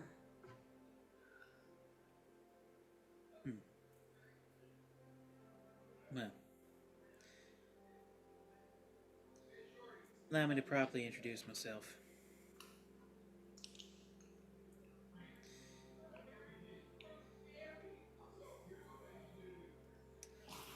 Name's Peter Hatathli. You can call me Coyote. Those are big shoes to fill. You telling me? And I ain't the first to fill him again. I did what I can. That's all that can be asked of you.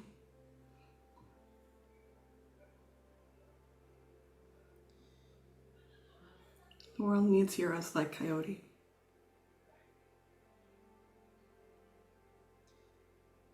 Damn straight.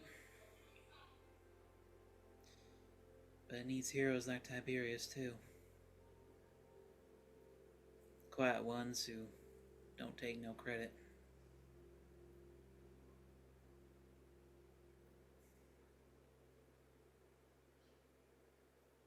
I think Just we can keep learn from things alive. we can learn from both types.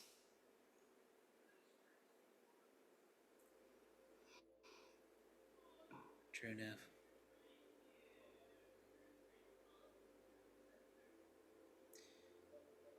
What would be your name? You can go by Elytra.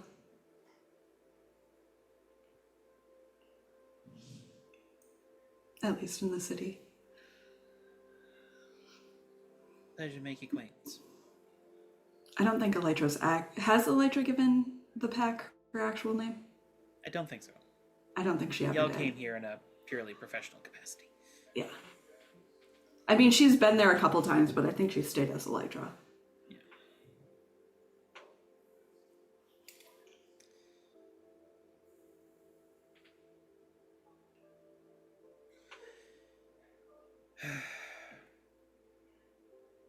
Yeah, it's with a heavy heart, I gotta say. I do need to be getting back. There's other work to be done. It doesn't even stop for a man as great as this one. Unfortunately, no, it does not. Suspect I'll be back, though. Oh? Suppose you might not know. Allen Hill was set up by us at Tathles. Little project. Fairly successful project, I would say. Because of him. Right man for the right job. Building another center for Arcadians to live.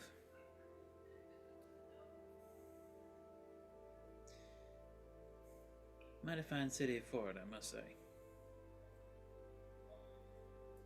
It is.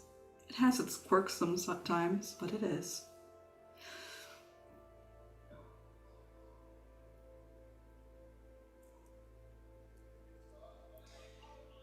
Well, we're not familiar with quirks.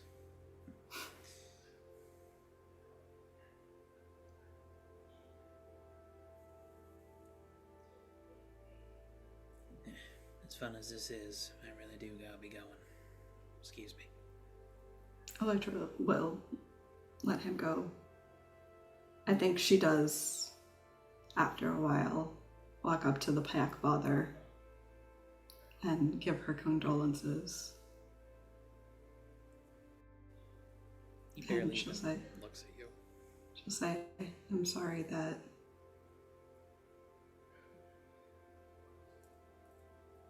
we weren't fast enough.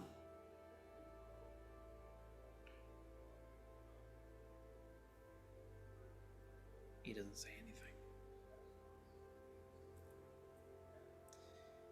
Glory. Given the little tidbit I gave you, would you have turned around?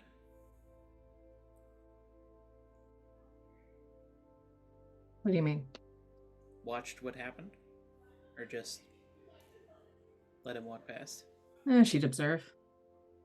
Okay. Well, for those wondering what the heck I'm talking about, Glory sees Moonlighter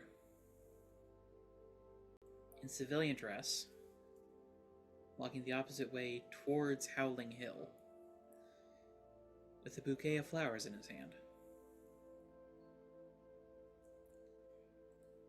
He looks so phenomenally nervous.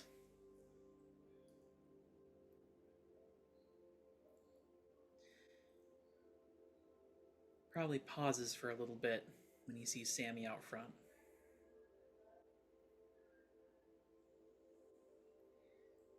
Eventually, he just sort of walks forward, stares at the building,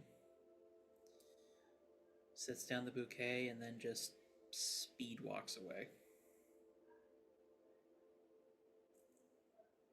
Honestly, that's more than she was expecting from him. Mm-hmm. She doesn't know his whole history. She just knows that he's not about this place.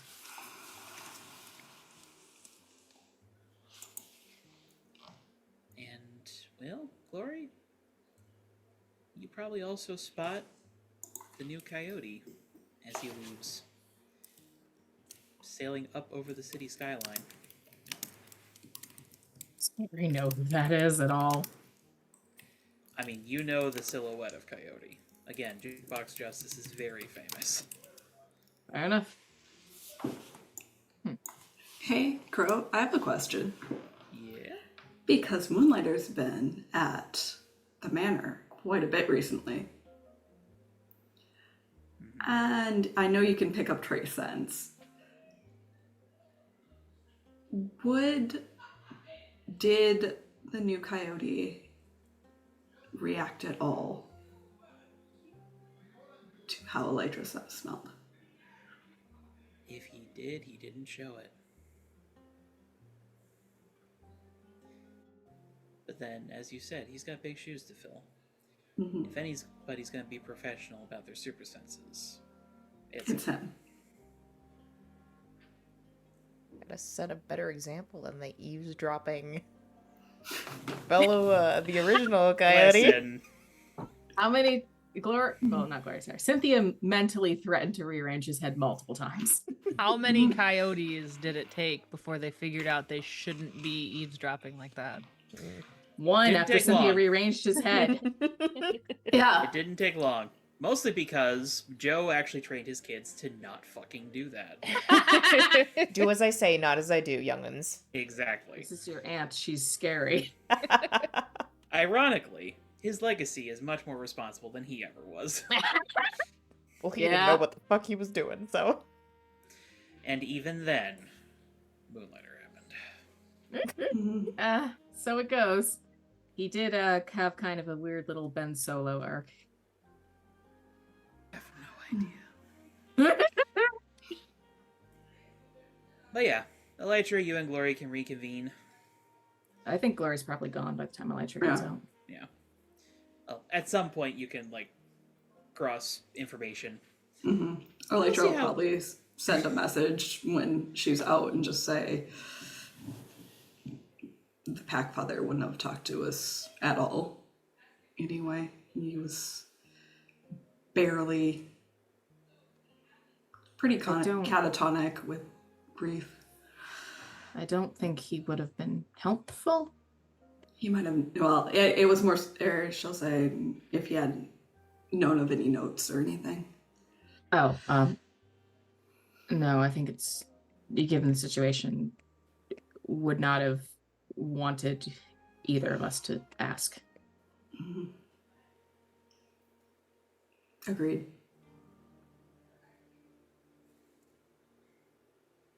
All right. You could, or she'll say, we could try the coven next, but I don't recommend me being the face for that one. I can go. The worst they can do is kill me.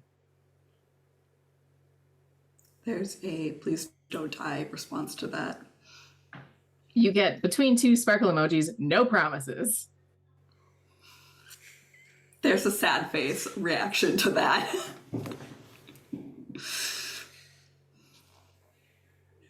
And then SP would miss you. You probably get a sad face that just is fair enough. Meanwhile, She will use SP to guilt trip. somewhere that's else effective. in San Sebastian, Thoth. Bonk.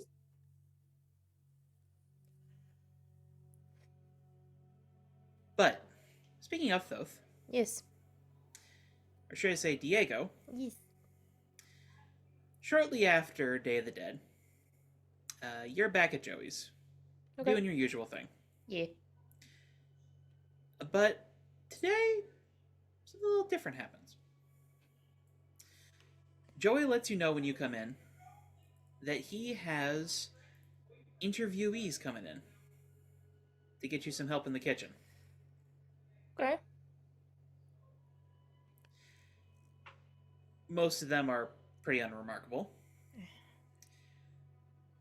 Until a familiar face walks through the door. As Manny, in a horribly colored polo shirt, comes in. Mm-hmm. You mostly realize it's him from the back when he walks up to Joey. Hey, you Mr. Alexandros? Yep. Take a seat, kid. Be with you in a second.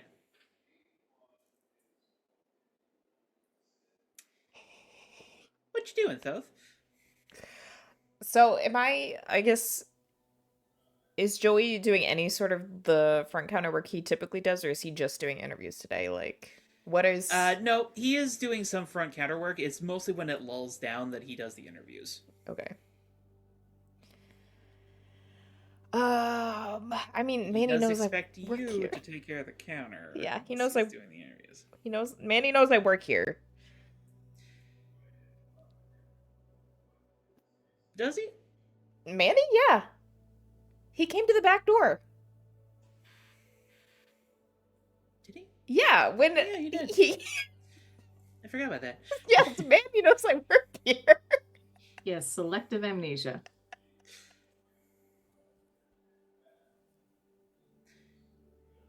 So, I assume then you come out and do front counter work? Yeah. I will try not to eavesdrop too much on the interview, Alright. but yeah, Still listening in. it's not busy. It's not. So, the good news. Manny actually seems to interview well. Okay. Bad news. He mostly does that by lying. Gonna fucking kill him. Good news, question mark? Joey's not falling for the bullshit. Okay. I mean, I feel like Joey being Joey has a very good BS detector. Mm-hmm. Which eventually culminates in him being something along the lines of, alright, kid, I know you didn't work for Pizza Hut. Half the dates on your resume overlap. Come on. Diego's like, I fucking helped him put his resume together. What did he do? I think, is Joey's back to me? Yes. Okay, I fully glare at Manny. And just mouth, what did you do? He just kind of just like side eyes you momentarily, just like trying not to break face. Just cut the crap. You need a job, yeah? Manny. Yeah. You know how to work an oven? Kinda.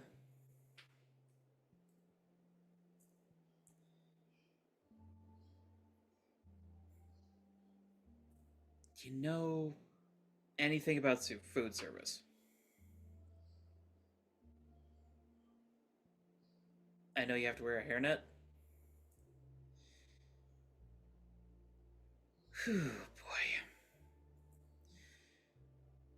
Listen.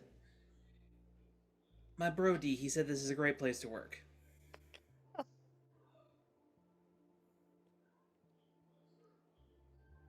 Come again?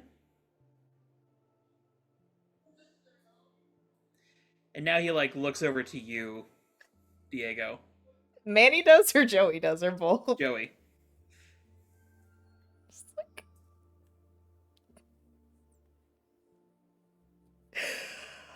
Okay, based on the conversation, how, like, what vibes am I picking up on this interview? Are we at the point where it's a total lost cause?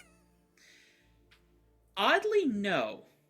Mostly because it's strangely reminding you of the first interview you had with Joey. Okay. Granted, Manny is digging a much deeper pit for himself than you ever did. Yeah. But you get kind of the same vibe off of Joey of like, okay, I might give you a shot. I just give Joey this. I think, like, Diego's resisting the urge just to, like, facepalm. And he just kind of looks at Joey and is like,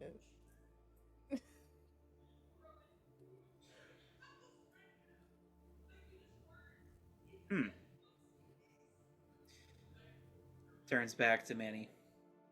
Nice to know I'm recommended. The interview pretty quickly wraps up after that. Manny practically like running out the door. Joey just kind of watches him go, like rests a hand on the counter opposite of you. So you know that one.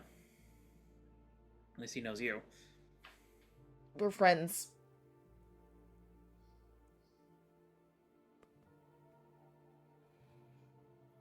See anything like you?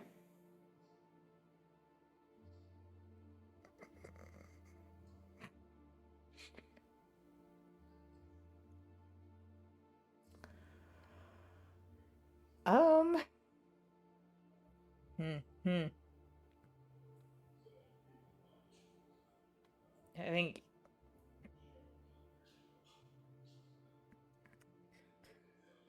Gonna go with some honesty here. And Diego says, he's like how I used to be.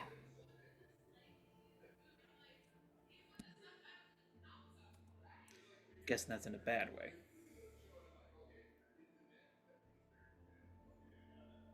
A little bit. I'm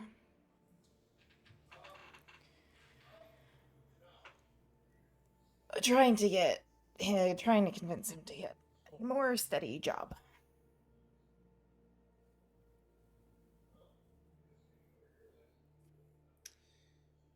As opposed to something I'm guessing I should know about.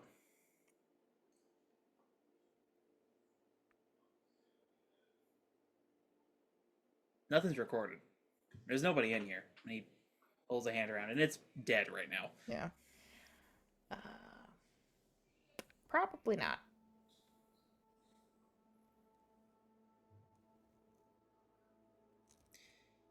Do you think he's trying?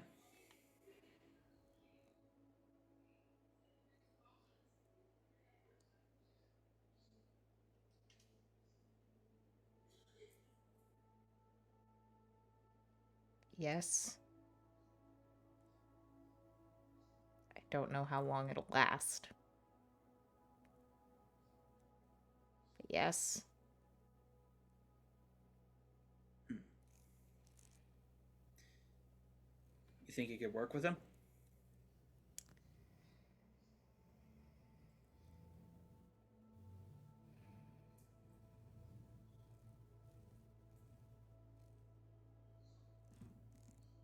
You'd have to teach him the ropes.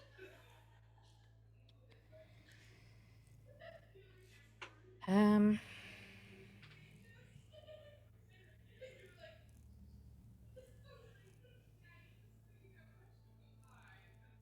I think so.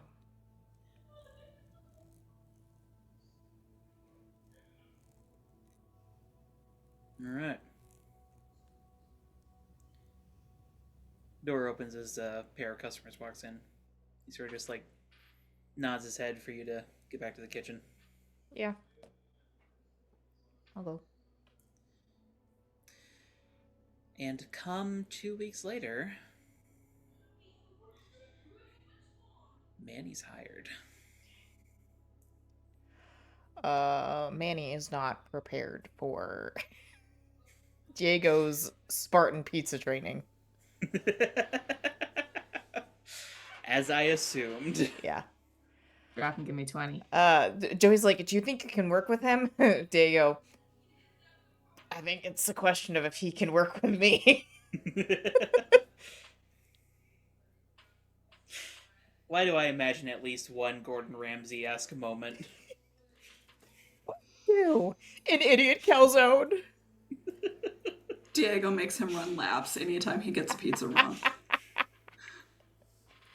Joey is quietly impressed. You should give both a promotion. Kitchen manager? I don't Maybe. think We'll we have see. enough employees for A that. raise. Give Thoth a raise. I manage one person. And it takes all of his attention. But, to his credit, while it's only like a week of work, it does seem like Manny's trying. Okay. Now, does anyone else have a scene they'd like to do? Yeah. Diego has a date. Yes. I do not remember what the date was going to be. Juanita was making tamales. Oh, yes. Yes, yes, yes, yes, yes. And Diego is planning a rooftop picnic. Okay. And some of the tamales are not spicy. Roll me a d6 real quick. Oh. Okay. He told her. Mm-hmm. He told. Oh no. That's one. One problem with that, Diego. Yeah. You trip on a step on the way up to the rooftop at one point, and the tamales don't look very different. Oh no. I can remedy this. I can remedy. You just have to taste test them for Kane. Yeah, exactly. We can pull through.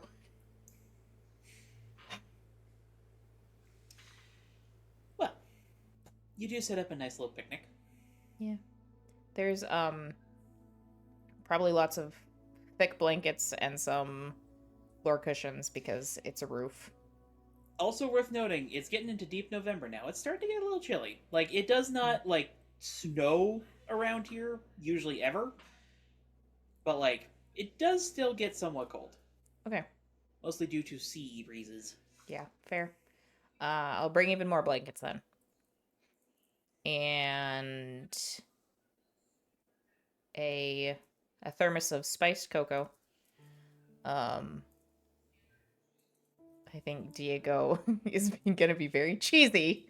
And there's like a little Bluetooth speaker playing piano music, and he hung up some string lights. Very nice. Yeah. He's in it now. I think Kane arrives carrying a bottle of wine with a pair of little imps flying behind him,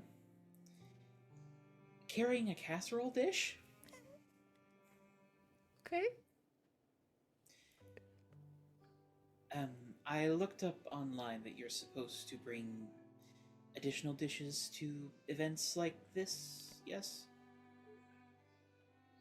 If you like. There's nothing wrong with it. I have procured some chicken al pastor. Ooh.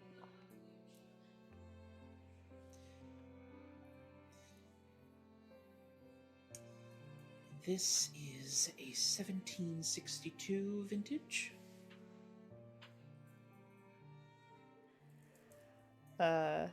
Diego oohs and ahs and then says that really means nothing to me, but I will It's trust expensive. it's impressive. I thought it best to commemorate something more official. If that's still all right with you. Yeah. He Yes. smiles.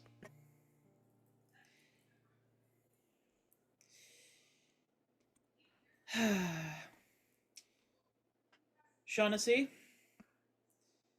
and a demon that's about 3 feet tall in like a little butler's outfit sort of pops into existence. Odd. Glasses, please. Shaughnessy is well behaved. You don't need to worry about him being crass.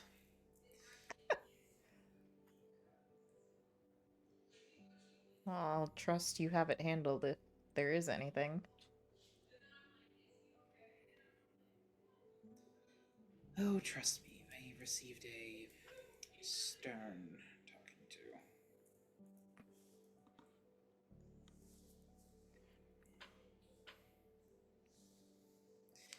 And as he pours the glasses, I suppose I should mention I have informed Tao, Savannah, about us. Generally wants to be informed of all of our goings on. That doesn't surprise me, really. Given everything. Kane sort of raises an eyebrow at that.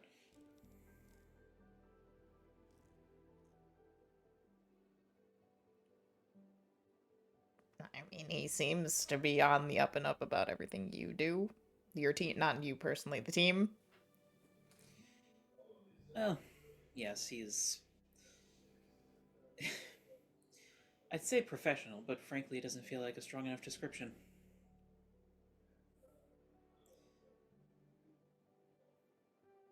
He hands you a glass, though. I take it. It tastes like really old grape juice.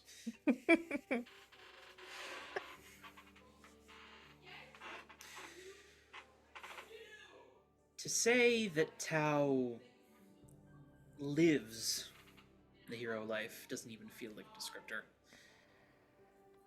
I think if he could have more hours of the day, he would just dedicate it to more work. Hmm. I can't even keep up with him. That's probably a good thing. I don't think most people should. People need breaks.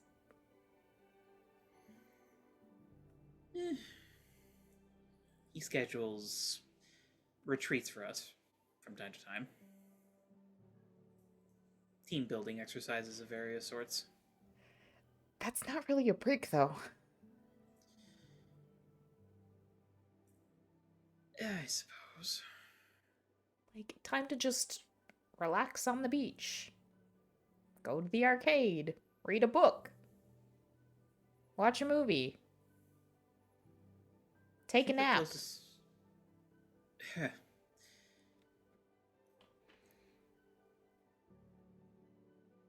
Honestly, that's one of our biggest concerns for him at the moment is his sleep schedule. I'm guessing it's non-existent. Well, it's consistent. Lee bad. Yes.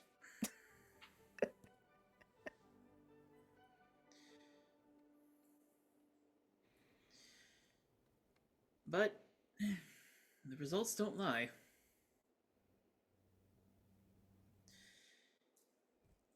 Just continues to perplex me.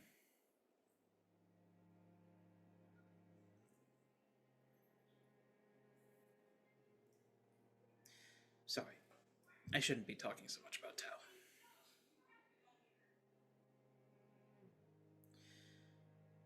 These are the tamales you spoke of? Yes, I will admit they got a little jostled on the way over. Some of them are not supposed to be spicy.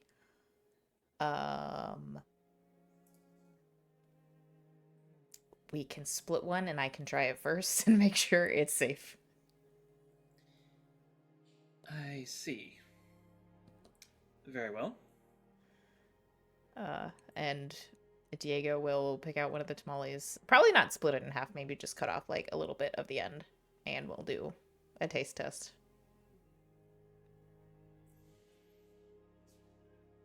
He just sort of watches. It's good, by the way. Of course. No, I mean, like, it's not spicy. Oh, okay. I was like, I mean, of course, it's Of course Juanita's. it's good. It's Juanita's. Okay. I nod and will hand him the plate with that one. Say, this one's okay. He sort of, like, picks it up with 2 fingers. Nibbles on the end of it.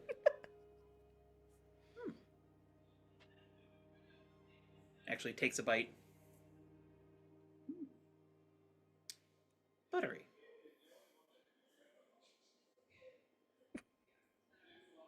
Enjoy the texture.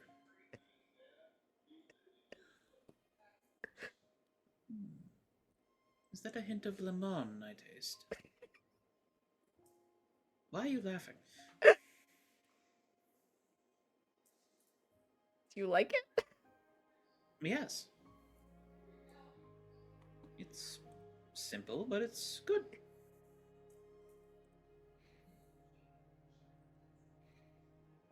I think so too. I'll take another one. Oh, allow me. And barely missing a beat, Kane will take the piece of the tamale and feed it to you. Okay.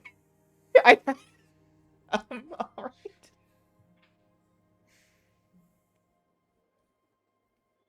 Is this one spicy? This one is spicy. This one is one of the ones for me. He hands it over to you.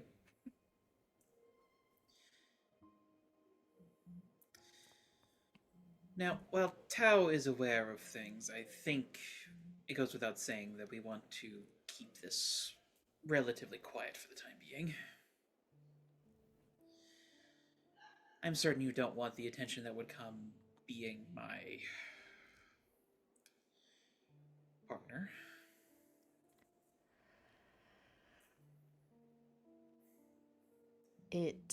The big elephant in the room is my identity.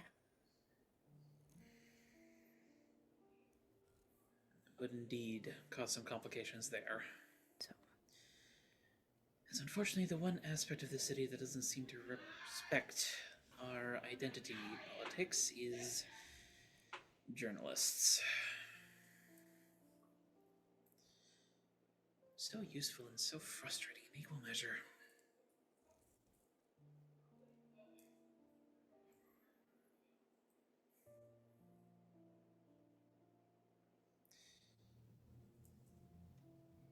If you're worried about me being followed, don't worry. I'm certain to cover my tracks. You've been in the limelight long enough. I have no doubts that you're able to shake any potential followers. All of us receive training for it. Quite frankly, though, JJ perhaps needs a refresher. Yeah, he's certainly been caught quite a few times, sneaking into alleyways with Tiffany, hasn't he?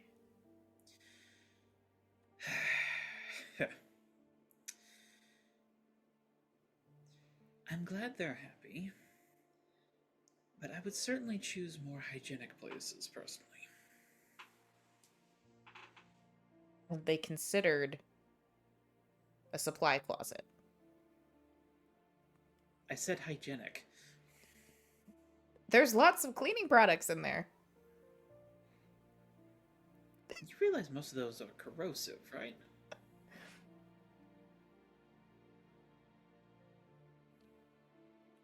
I mean, I would hope people are smart enough not to be doing things with them, but point taken. Well, if JJ has anything to go by, romance can cloud judgment at times.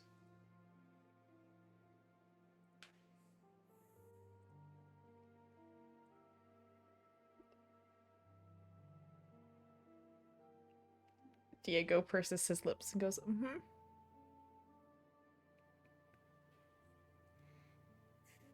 What? Nothing.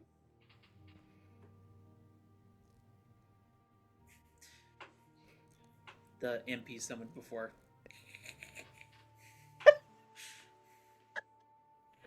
I will be a little shit and fist bump the imp. Kane just like watches this and is very confused.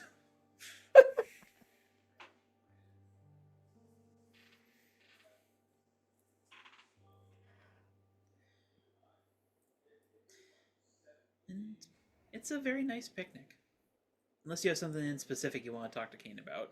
I think Diego would probably just circle back to the keeping things under wraps and would ask, would you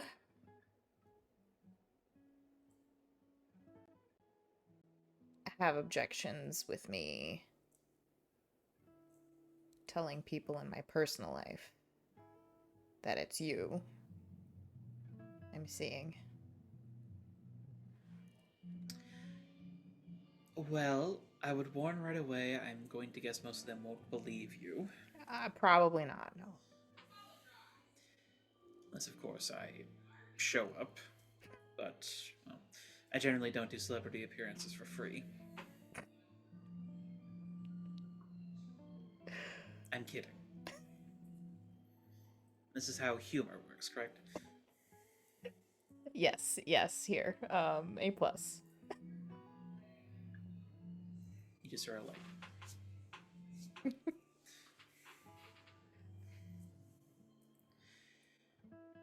But I don't necessarily have objections, provided they can be trusted, of course. Rumors circulating like that... liable to attract unwanted attention.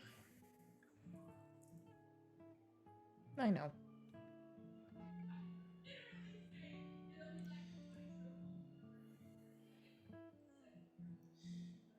If I may ask, who would you be interested in telling?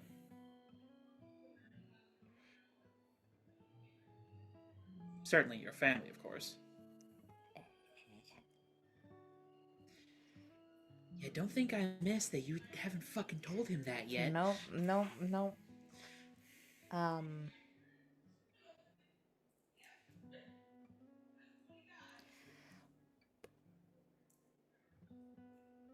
More so,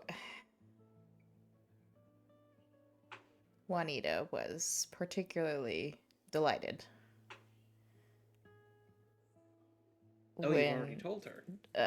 Well, I told her, I asked her to make the tamales and told her they were for dinner.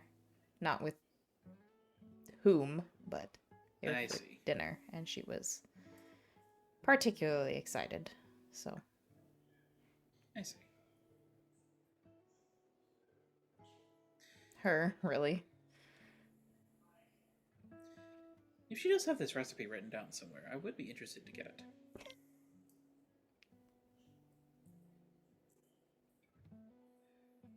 I can ask.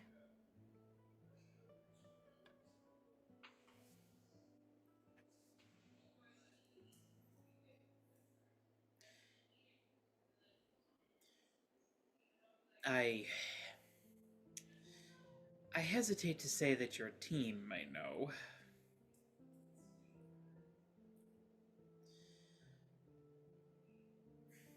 Heavenly Katana especially, I imagine, is going to be... Given her similarities to May, I imagine it will be insufferable.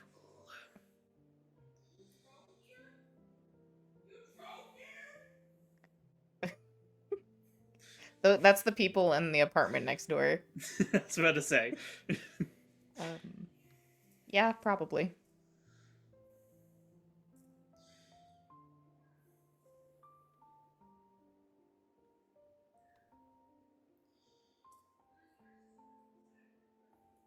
The rest are reasonable enough. Even if the the Phantom is a little touched.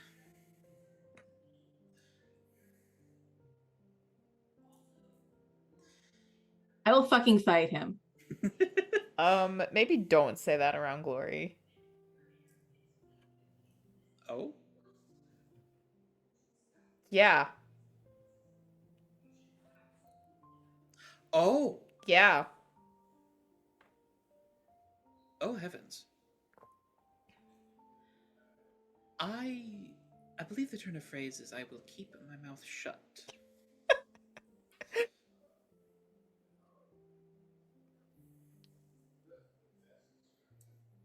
Mind you, he does seem to be contributing to your team's surprising success.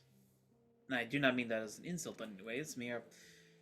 Well, your numbers are comparable to something akin to Roughhouse, a much larger and much more furnished team.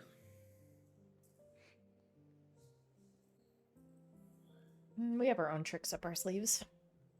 Apparently. So, SP's a good fighter. So's Glory. Really, everyone.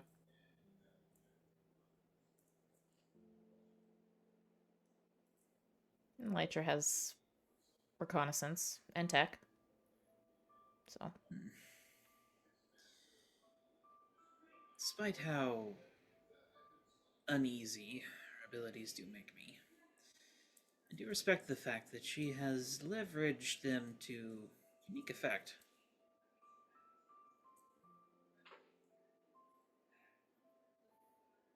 I admit, I was a little confused as to why Tabitha would take her under her wing, but the more I think about it, the more it does make sense. two versions of a surveillance state.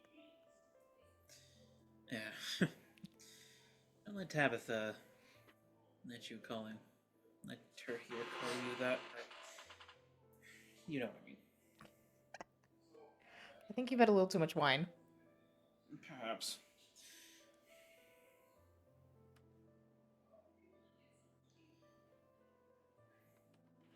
She takes great pains to not be invasive, as best she can be. She does take the trust the city places in her very seriously.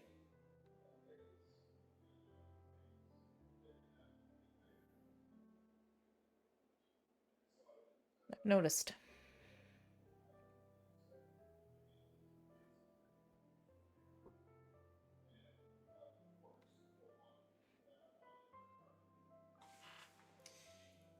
But yes, in summary, if you believe that you can trust the individual in question, I have no objections if you inform them. I'll simply brace for the pink tornado.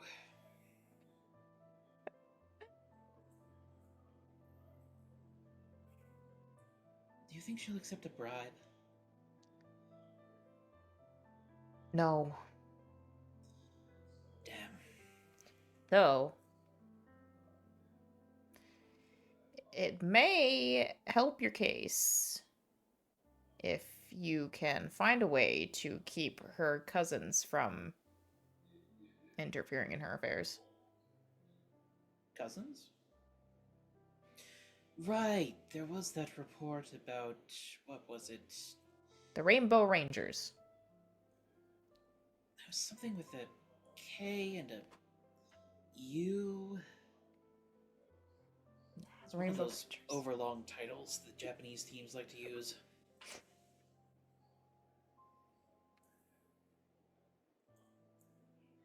Yeah, them.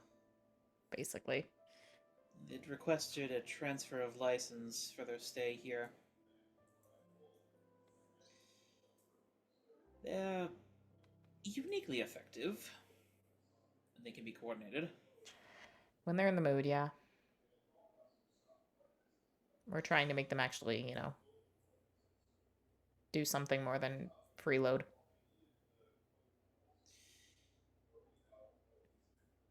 Is there a particular reason why they're here?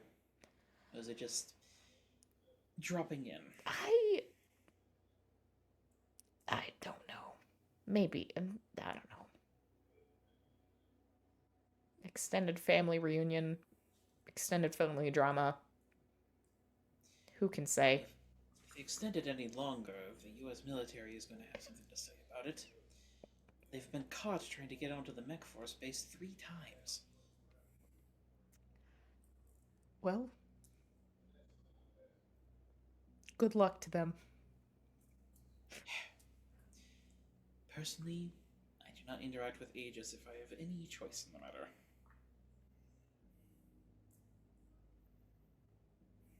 Exhausting bunch. Most of those big orgs are, to a degree.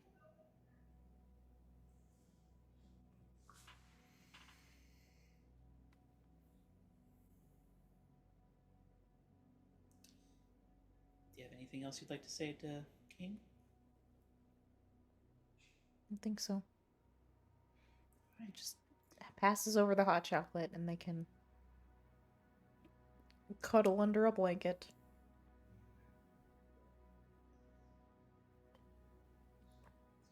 Well, in regards to the cuddling, Kane gets weirdly quiet when you cuddle up. And perhaps in a spur of the moment decision brought about by the wine. Just a quick little.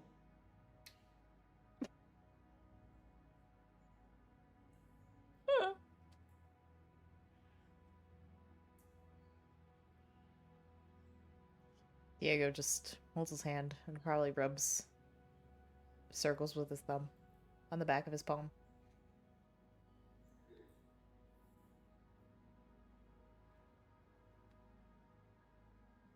I like this.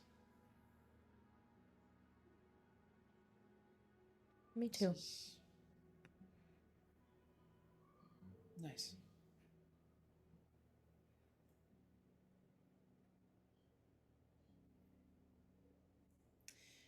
Cozy couple time. Yeah. All right. I think we've got room for one more scene here. So who would like to do it? Elytra has both Robin and Brother Nature to contact yet. All right.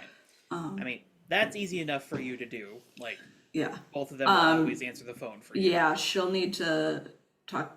She knows to do the blue oleander with Brother Nature and then talk about Mac with Robin. Okay. Well, you probably end up just getting invited to dinner by the both of them. Yep.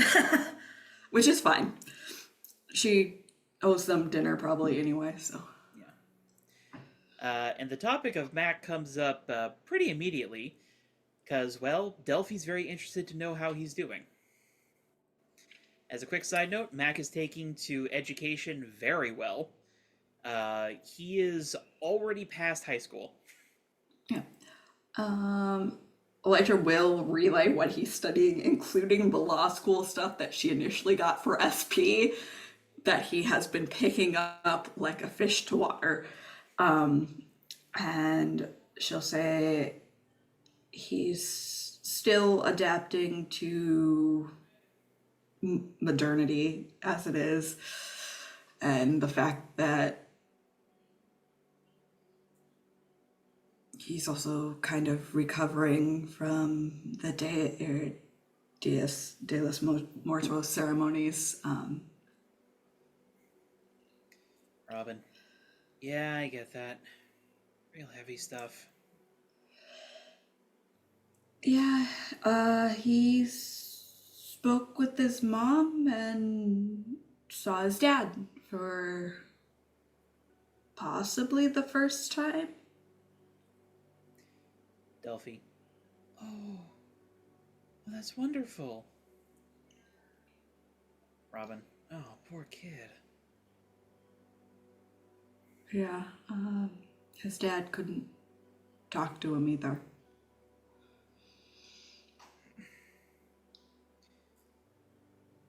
Well, it's good you're taking care of him, I guess. Hope he's not too much. He's not. He's doing pretty well overall. He's a sweet kid. Very, very voracious about learning anything you put in front of him. But so keeping him in stuff to learn has been a bit, but luckily I'm on campus a fair amount of the time right now, so for reasons.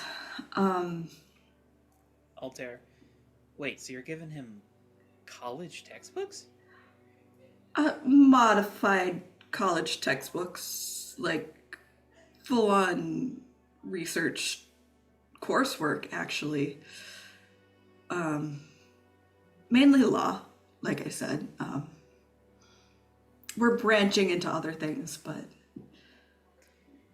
Robin, should I be concerned that you're getting into law so much? It's not for me, so no. But I am picking things up. Altair, is this something I should leave the room for? No. All above board. Helping a friend. P gives like a relieved sigh. Robin sarcastically. That's what they all say. I have not committed anything illegal as of this point. I'm just auditing a good portion of the classes on campus without telling anyone.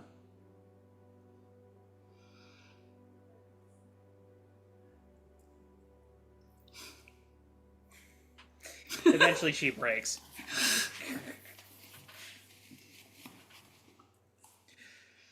Well, I mean, good for Mac, I guess.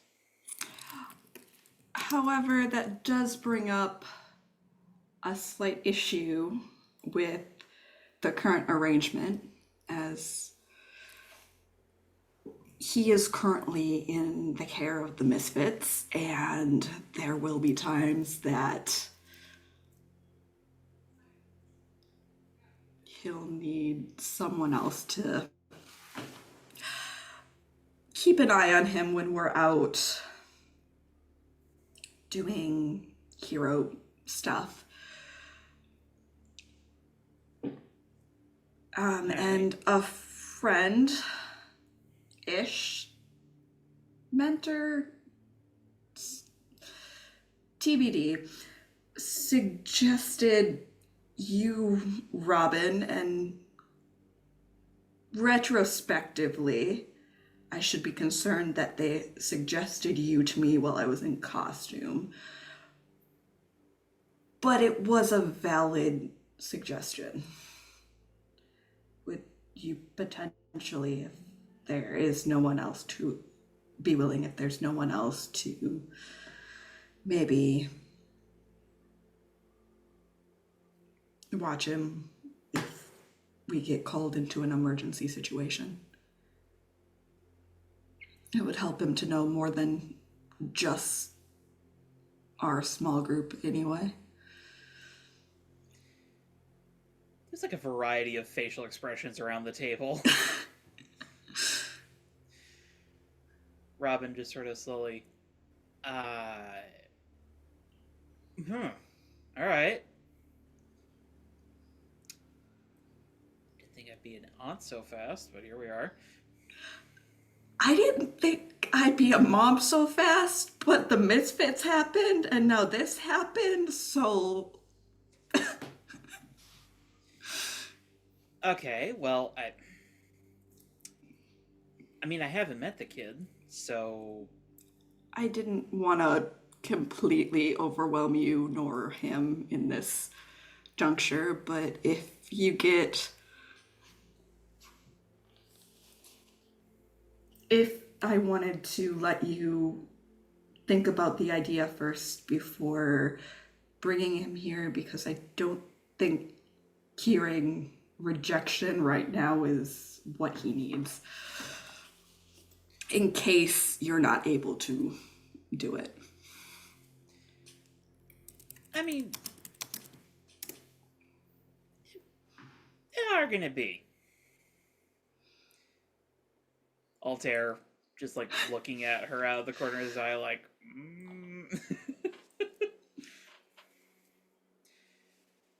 I mean, now that he's now that we've gotten his food habits under control and the fact that he has been eating at a level that supports the nutrition of a growing, I think we said he was 15, right, Crow?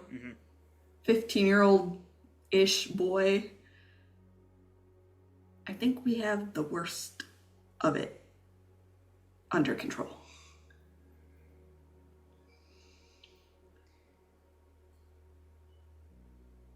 Alright. Well, she kind of looks over to Delphi. I mean, it might pull me away from work if that's going to be a problem. Delphi immediately, no. I am fully in support of taking care of Mac. I'd do it myself, but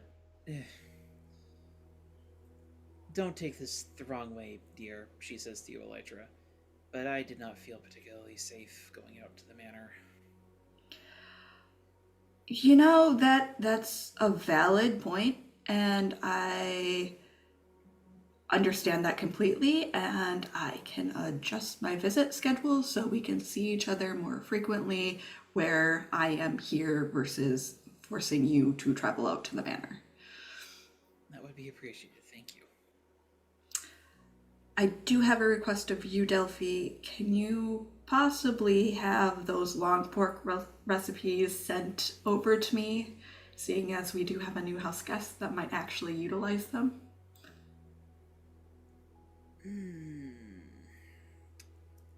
All right. But I do this with the implicit promise from you that you will use them responsibly. I give you my word that I will be responsible with the recipes. I just want to be able to make Mac feel as normal and fit in as much as possible with the group. I kind of feel bad that we prep meals for ourselves, but he has a very limited food approach right now. I'll see what I can find in general carnivora for him. Thank you. Altair. I mean, we could try like a bean substitute. No, Delphi we are not immediately. trying that. Ugh. They have had this conversation multiple times. He has tried other foods. He threw up immediately.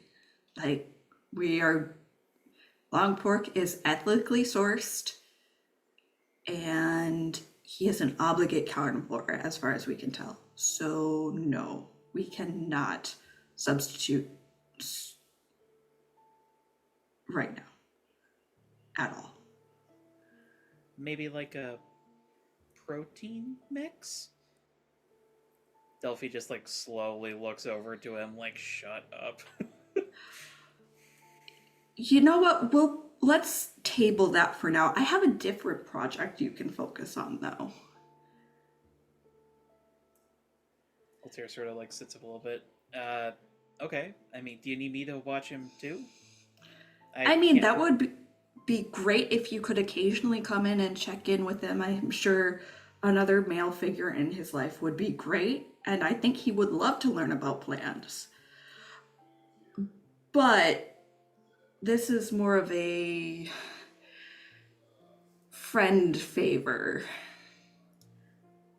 We found these really rare seeds, and one of my teammates would really appreciate it if we could get them to germinate and grow. Okay. And you are one of our, if not the best option. kind of like smiles bashfully a little bit. Well, thanks. Do you know what they are? I can get some pots ready when I get home. Yeah, they're a little hush-hush, just so you know. So maybe that comment about I don't know, but that comment about illegal earlier might actually be false. I don't know enough about plants to be able to say. Immediately, you Plant just kind of larceny. like, We believe they are blue oleander seeds. he kind of like pauses for a second.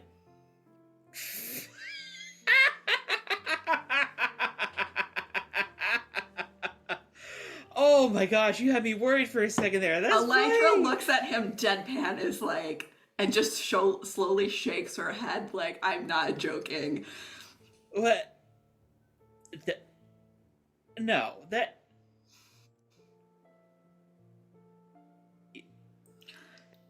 You can just see the like buffering. He like You know looks over to how- Robin, and Robin's like, Okay, I feel like we should establish my team's ability to find weird shit is pretty high up there at this point. We're taking care of a juvenile minotaur right now. I mean, I have sentient ants. Delphi, what? They're not here, don't worry. Altair. No, but hang on. There's no way you have blue oleander. We're pretty sure that's what the seeds are. That's extinct. Like, thousands of years extinct. If you have actual blue oleander, that's like...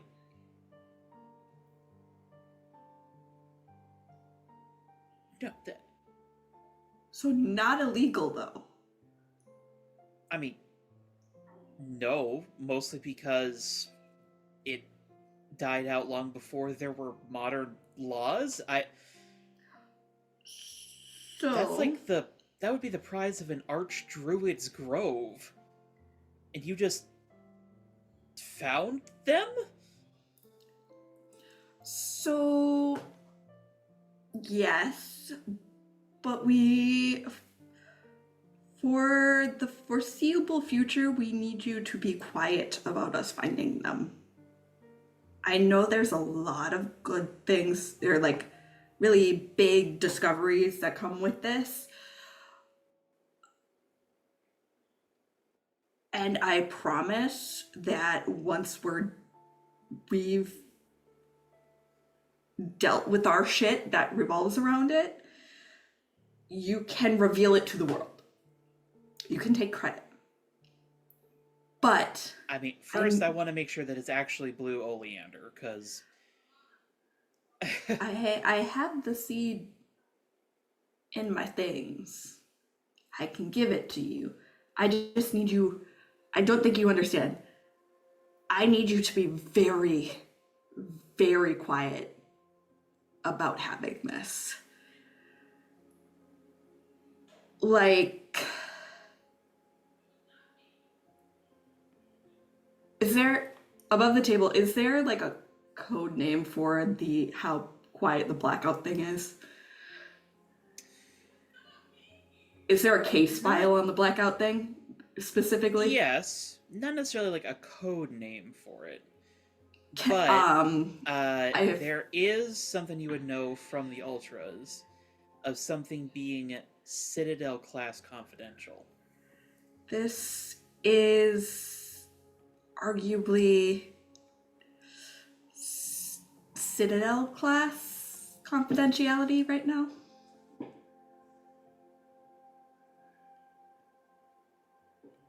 Okay.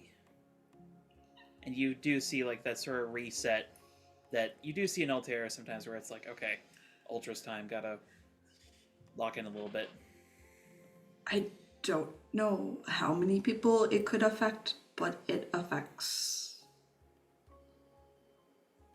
a lot, to the best of my knowledge.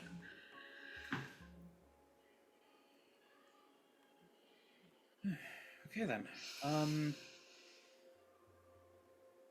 Yeah, I'm gonna need to do a little research just to make sure I get my growing conditions right. I guess for the time being, if you have them, could I see them? Yeah. Above the table, did we give him 2 seeds or 1? 1. Okay. Elytra will hand over. I assume she has the single seed in a pouch somewhere. Kept safe. You see that like glimmer of green in Altair's eyes as he sort of like runs a finger over the seed. Does it again. Does it again.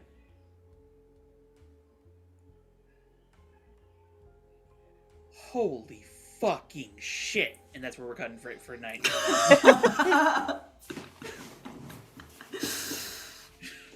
Yeah.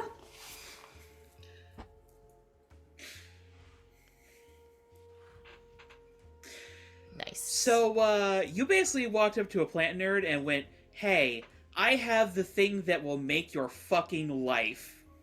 Have one." Yeah. But also do not talk about it. Yeah. But also, you can't tell anyone about it. She said after they're done with their shit that he can. It's just Yeah. let the Greek gods die first. She's not going to say that, though. Yeah. Good use using their implicit trust of you, but also Altair is officially like, Screaming. Screaming, crying, dying inside. Elytra hasn't even gone up to Ramen and said, hey, guess I also saw Mom and Dad. So there's that. You really want to hope. broach that subject? Nope. She probably will at some point, though. Just maybe after the Mac bit. Indeed. But we have some end-of-session questions to take care of. I can go first. Elytra grew closer to the team. I'm gonna say Mac, actually. Oh. Because there was the, little bonding bit. And I'm gonna clear a condition. I just have to pick out which one. Mac loves his new moms. As a Also, side note, Elytra telling her sister, I am the mom of all of this right now. You are now aunt. and she's just fully like, okay. If SP finds out, he will call her Aunt Robin. Oh my god. My god. She might try to kick you in the dick if you do that. It would be really funny at least one time. If Elytra implies that she's Glory's mom anywhere near her, Glory might try to fight her. I mean, Elytra knows better. As a quick side note here, in regards to growing closer to Mac, you definitely have started seeing in Mac that same sort of gadget impulse. Yep. Like he definitely took apart a hairdryer or something at one point, and it's like, oh, now it's a heat gun. Excellent. Okay. Oh god. Oh no, Oh, the boys man. can use it for creme brulee. It is hidden. It is Oh my hidden. god. I mean, if you ask him to, he'll just put it back to the way it was before. But also, a heat gun might be useful at some point. So she's not gonna just Creme say brulee. no. Yeah. Can This I is how creme Mac brulee? gets roped into boys' night. Yep. God. It's good bonding. Strangely, as terrified as he is of crowds, he's completely unfazed by, fire, blood. Yeah, I shocker. wonder why. Yeah. Grievous bodily injury. I'm certain he's caused plenty of it. Yeah. I'm clearing afraid, by the way. Okay. They'll start small at the skate park and go from there. That is one of the scenes I want to do at some point during this downtime. So. Gonna have Actually, to- no, Should we I'm have the skateboard. more of a skate park powwow. I'll explain more when we get there. I'm actually changing that. I'm clearing angry as much as I don't want to have to clear angry. It just doesn't make sense right now. You can mechanically not be angry, but be angry. Yeah. No, I wanted to mechanically be angry, but Yeah. yeah, because I can clear angry without issue because I just have to fight something when I'm angry. I love that. I can go next. I'm Rock and roll. going to grow closer to the team. Both Juanita and Luciferus. Oh. Well, Juanita's definitely doing mundane up. Okay. We'll say superior down. Kane is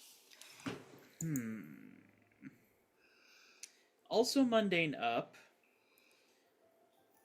but probably danger down. That gives me a condition. What do you got marked? Good. And what are you clearing? if anything? Well, I have guilty marked, and I was gonna clear guilty. Okay.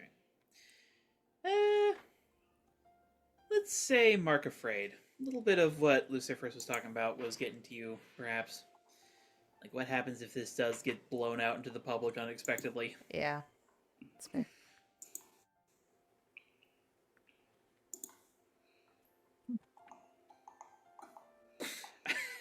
This picture of Sylvie is still sending me.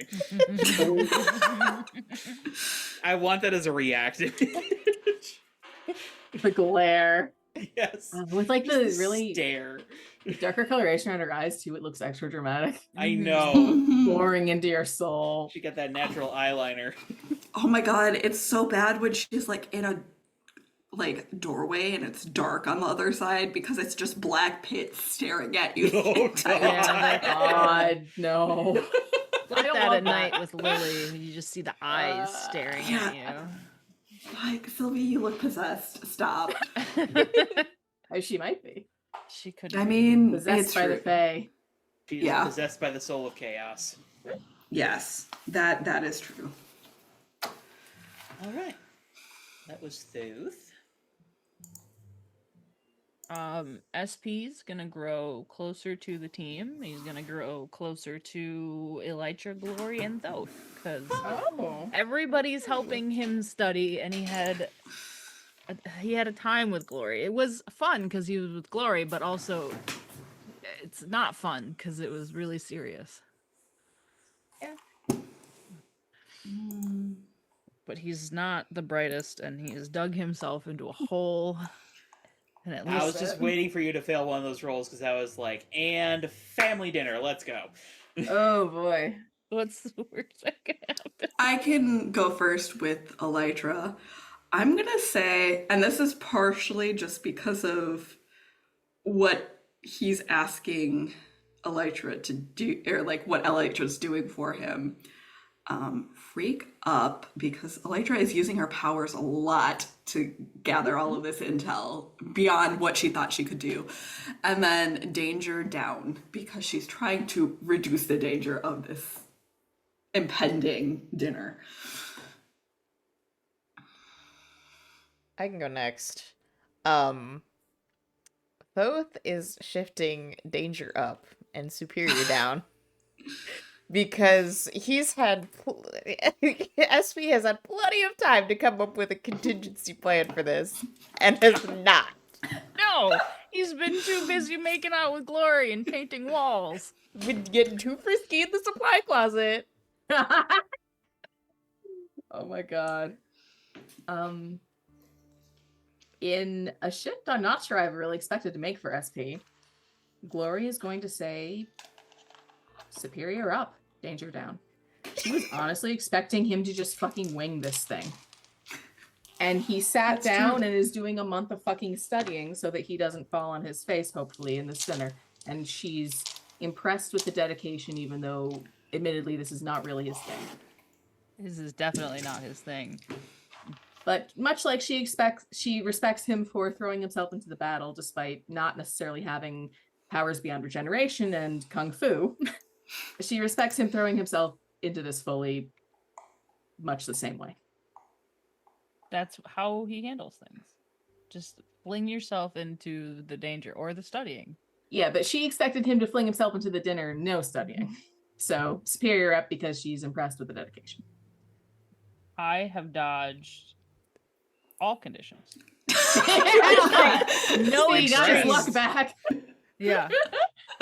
I wasn't at any extremes before, and now I'm definitely not at any extremes now. Mm-hmm.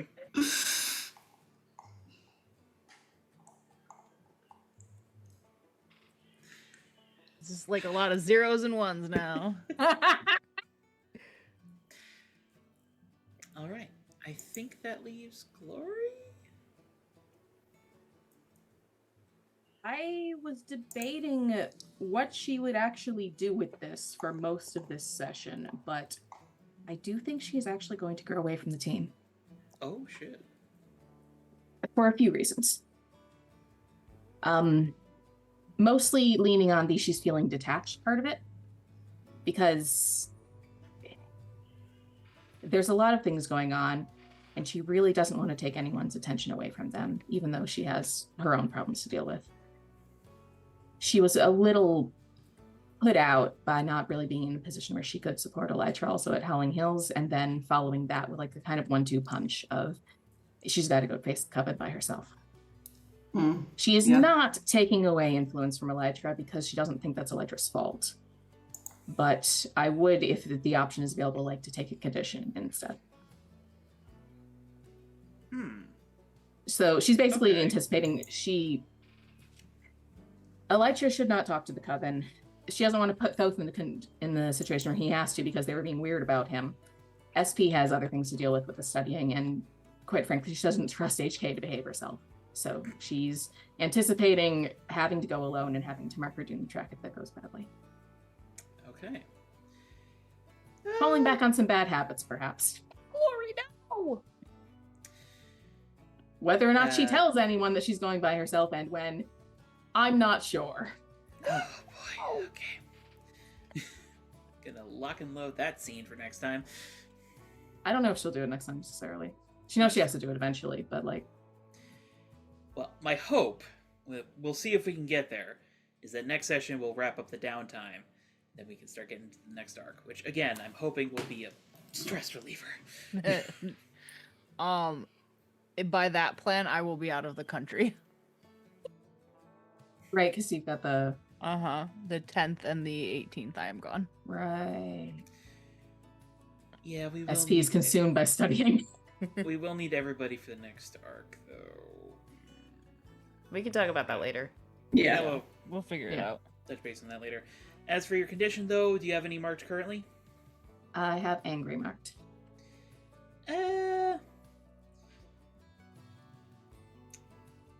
Hopeless sounds about right for me. I'd say yeah.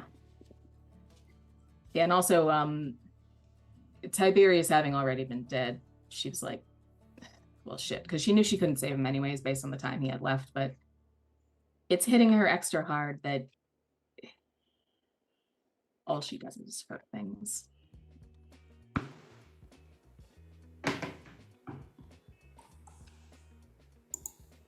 Blondie, do not. Blondie, do. She's staring at Boone and he's asleep. Oh no. She plotting. She will probably just walk back and forth until it wakes him up. Oh my god.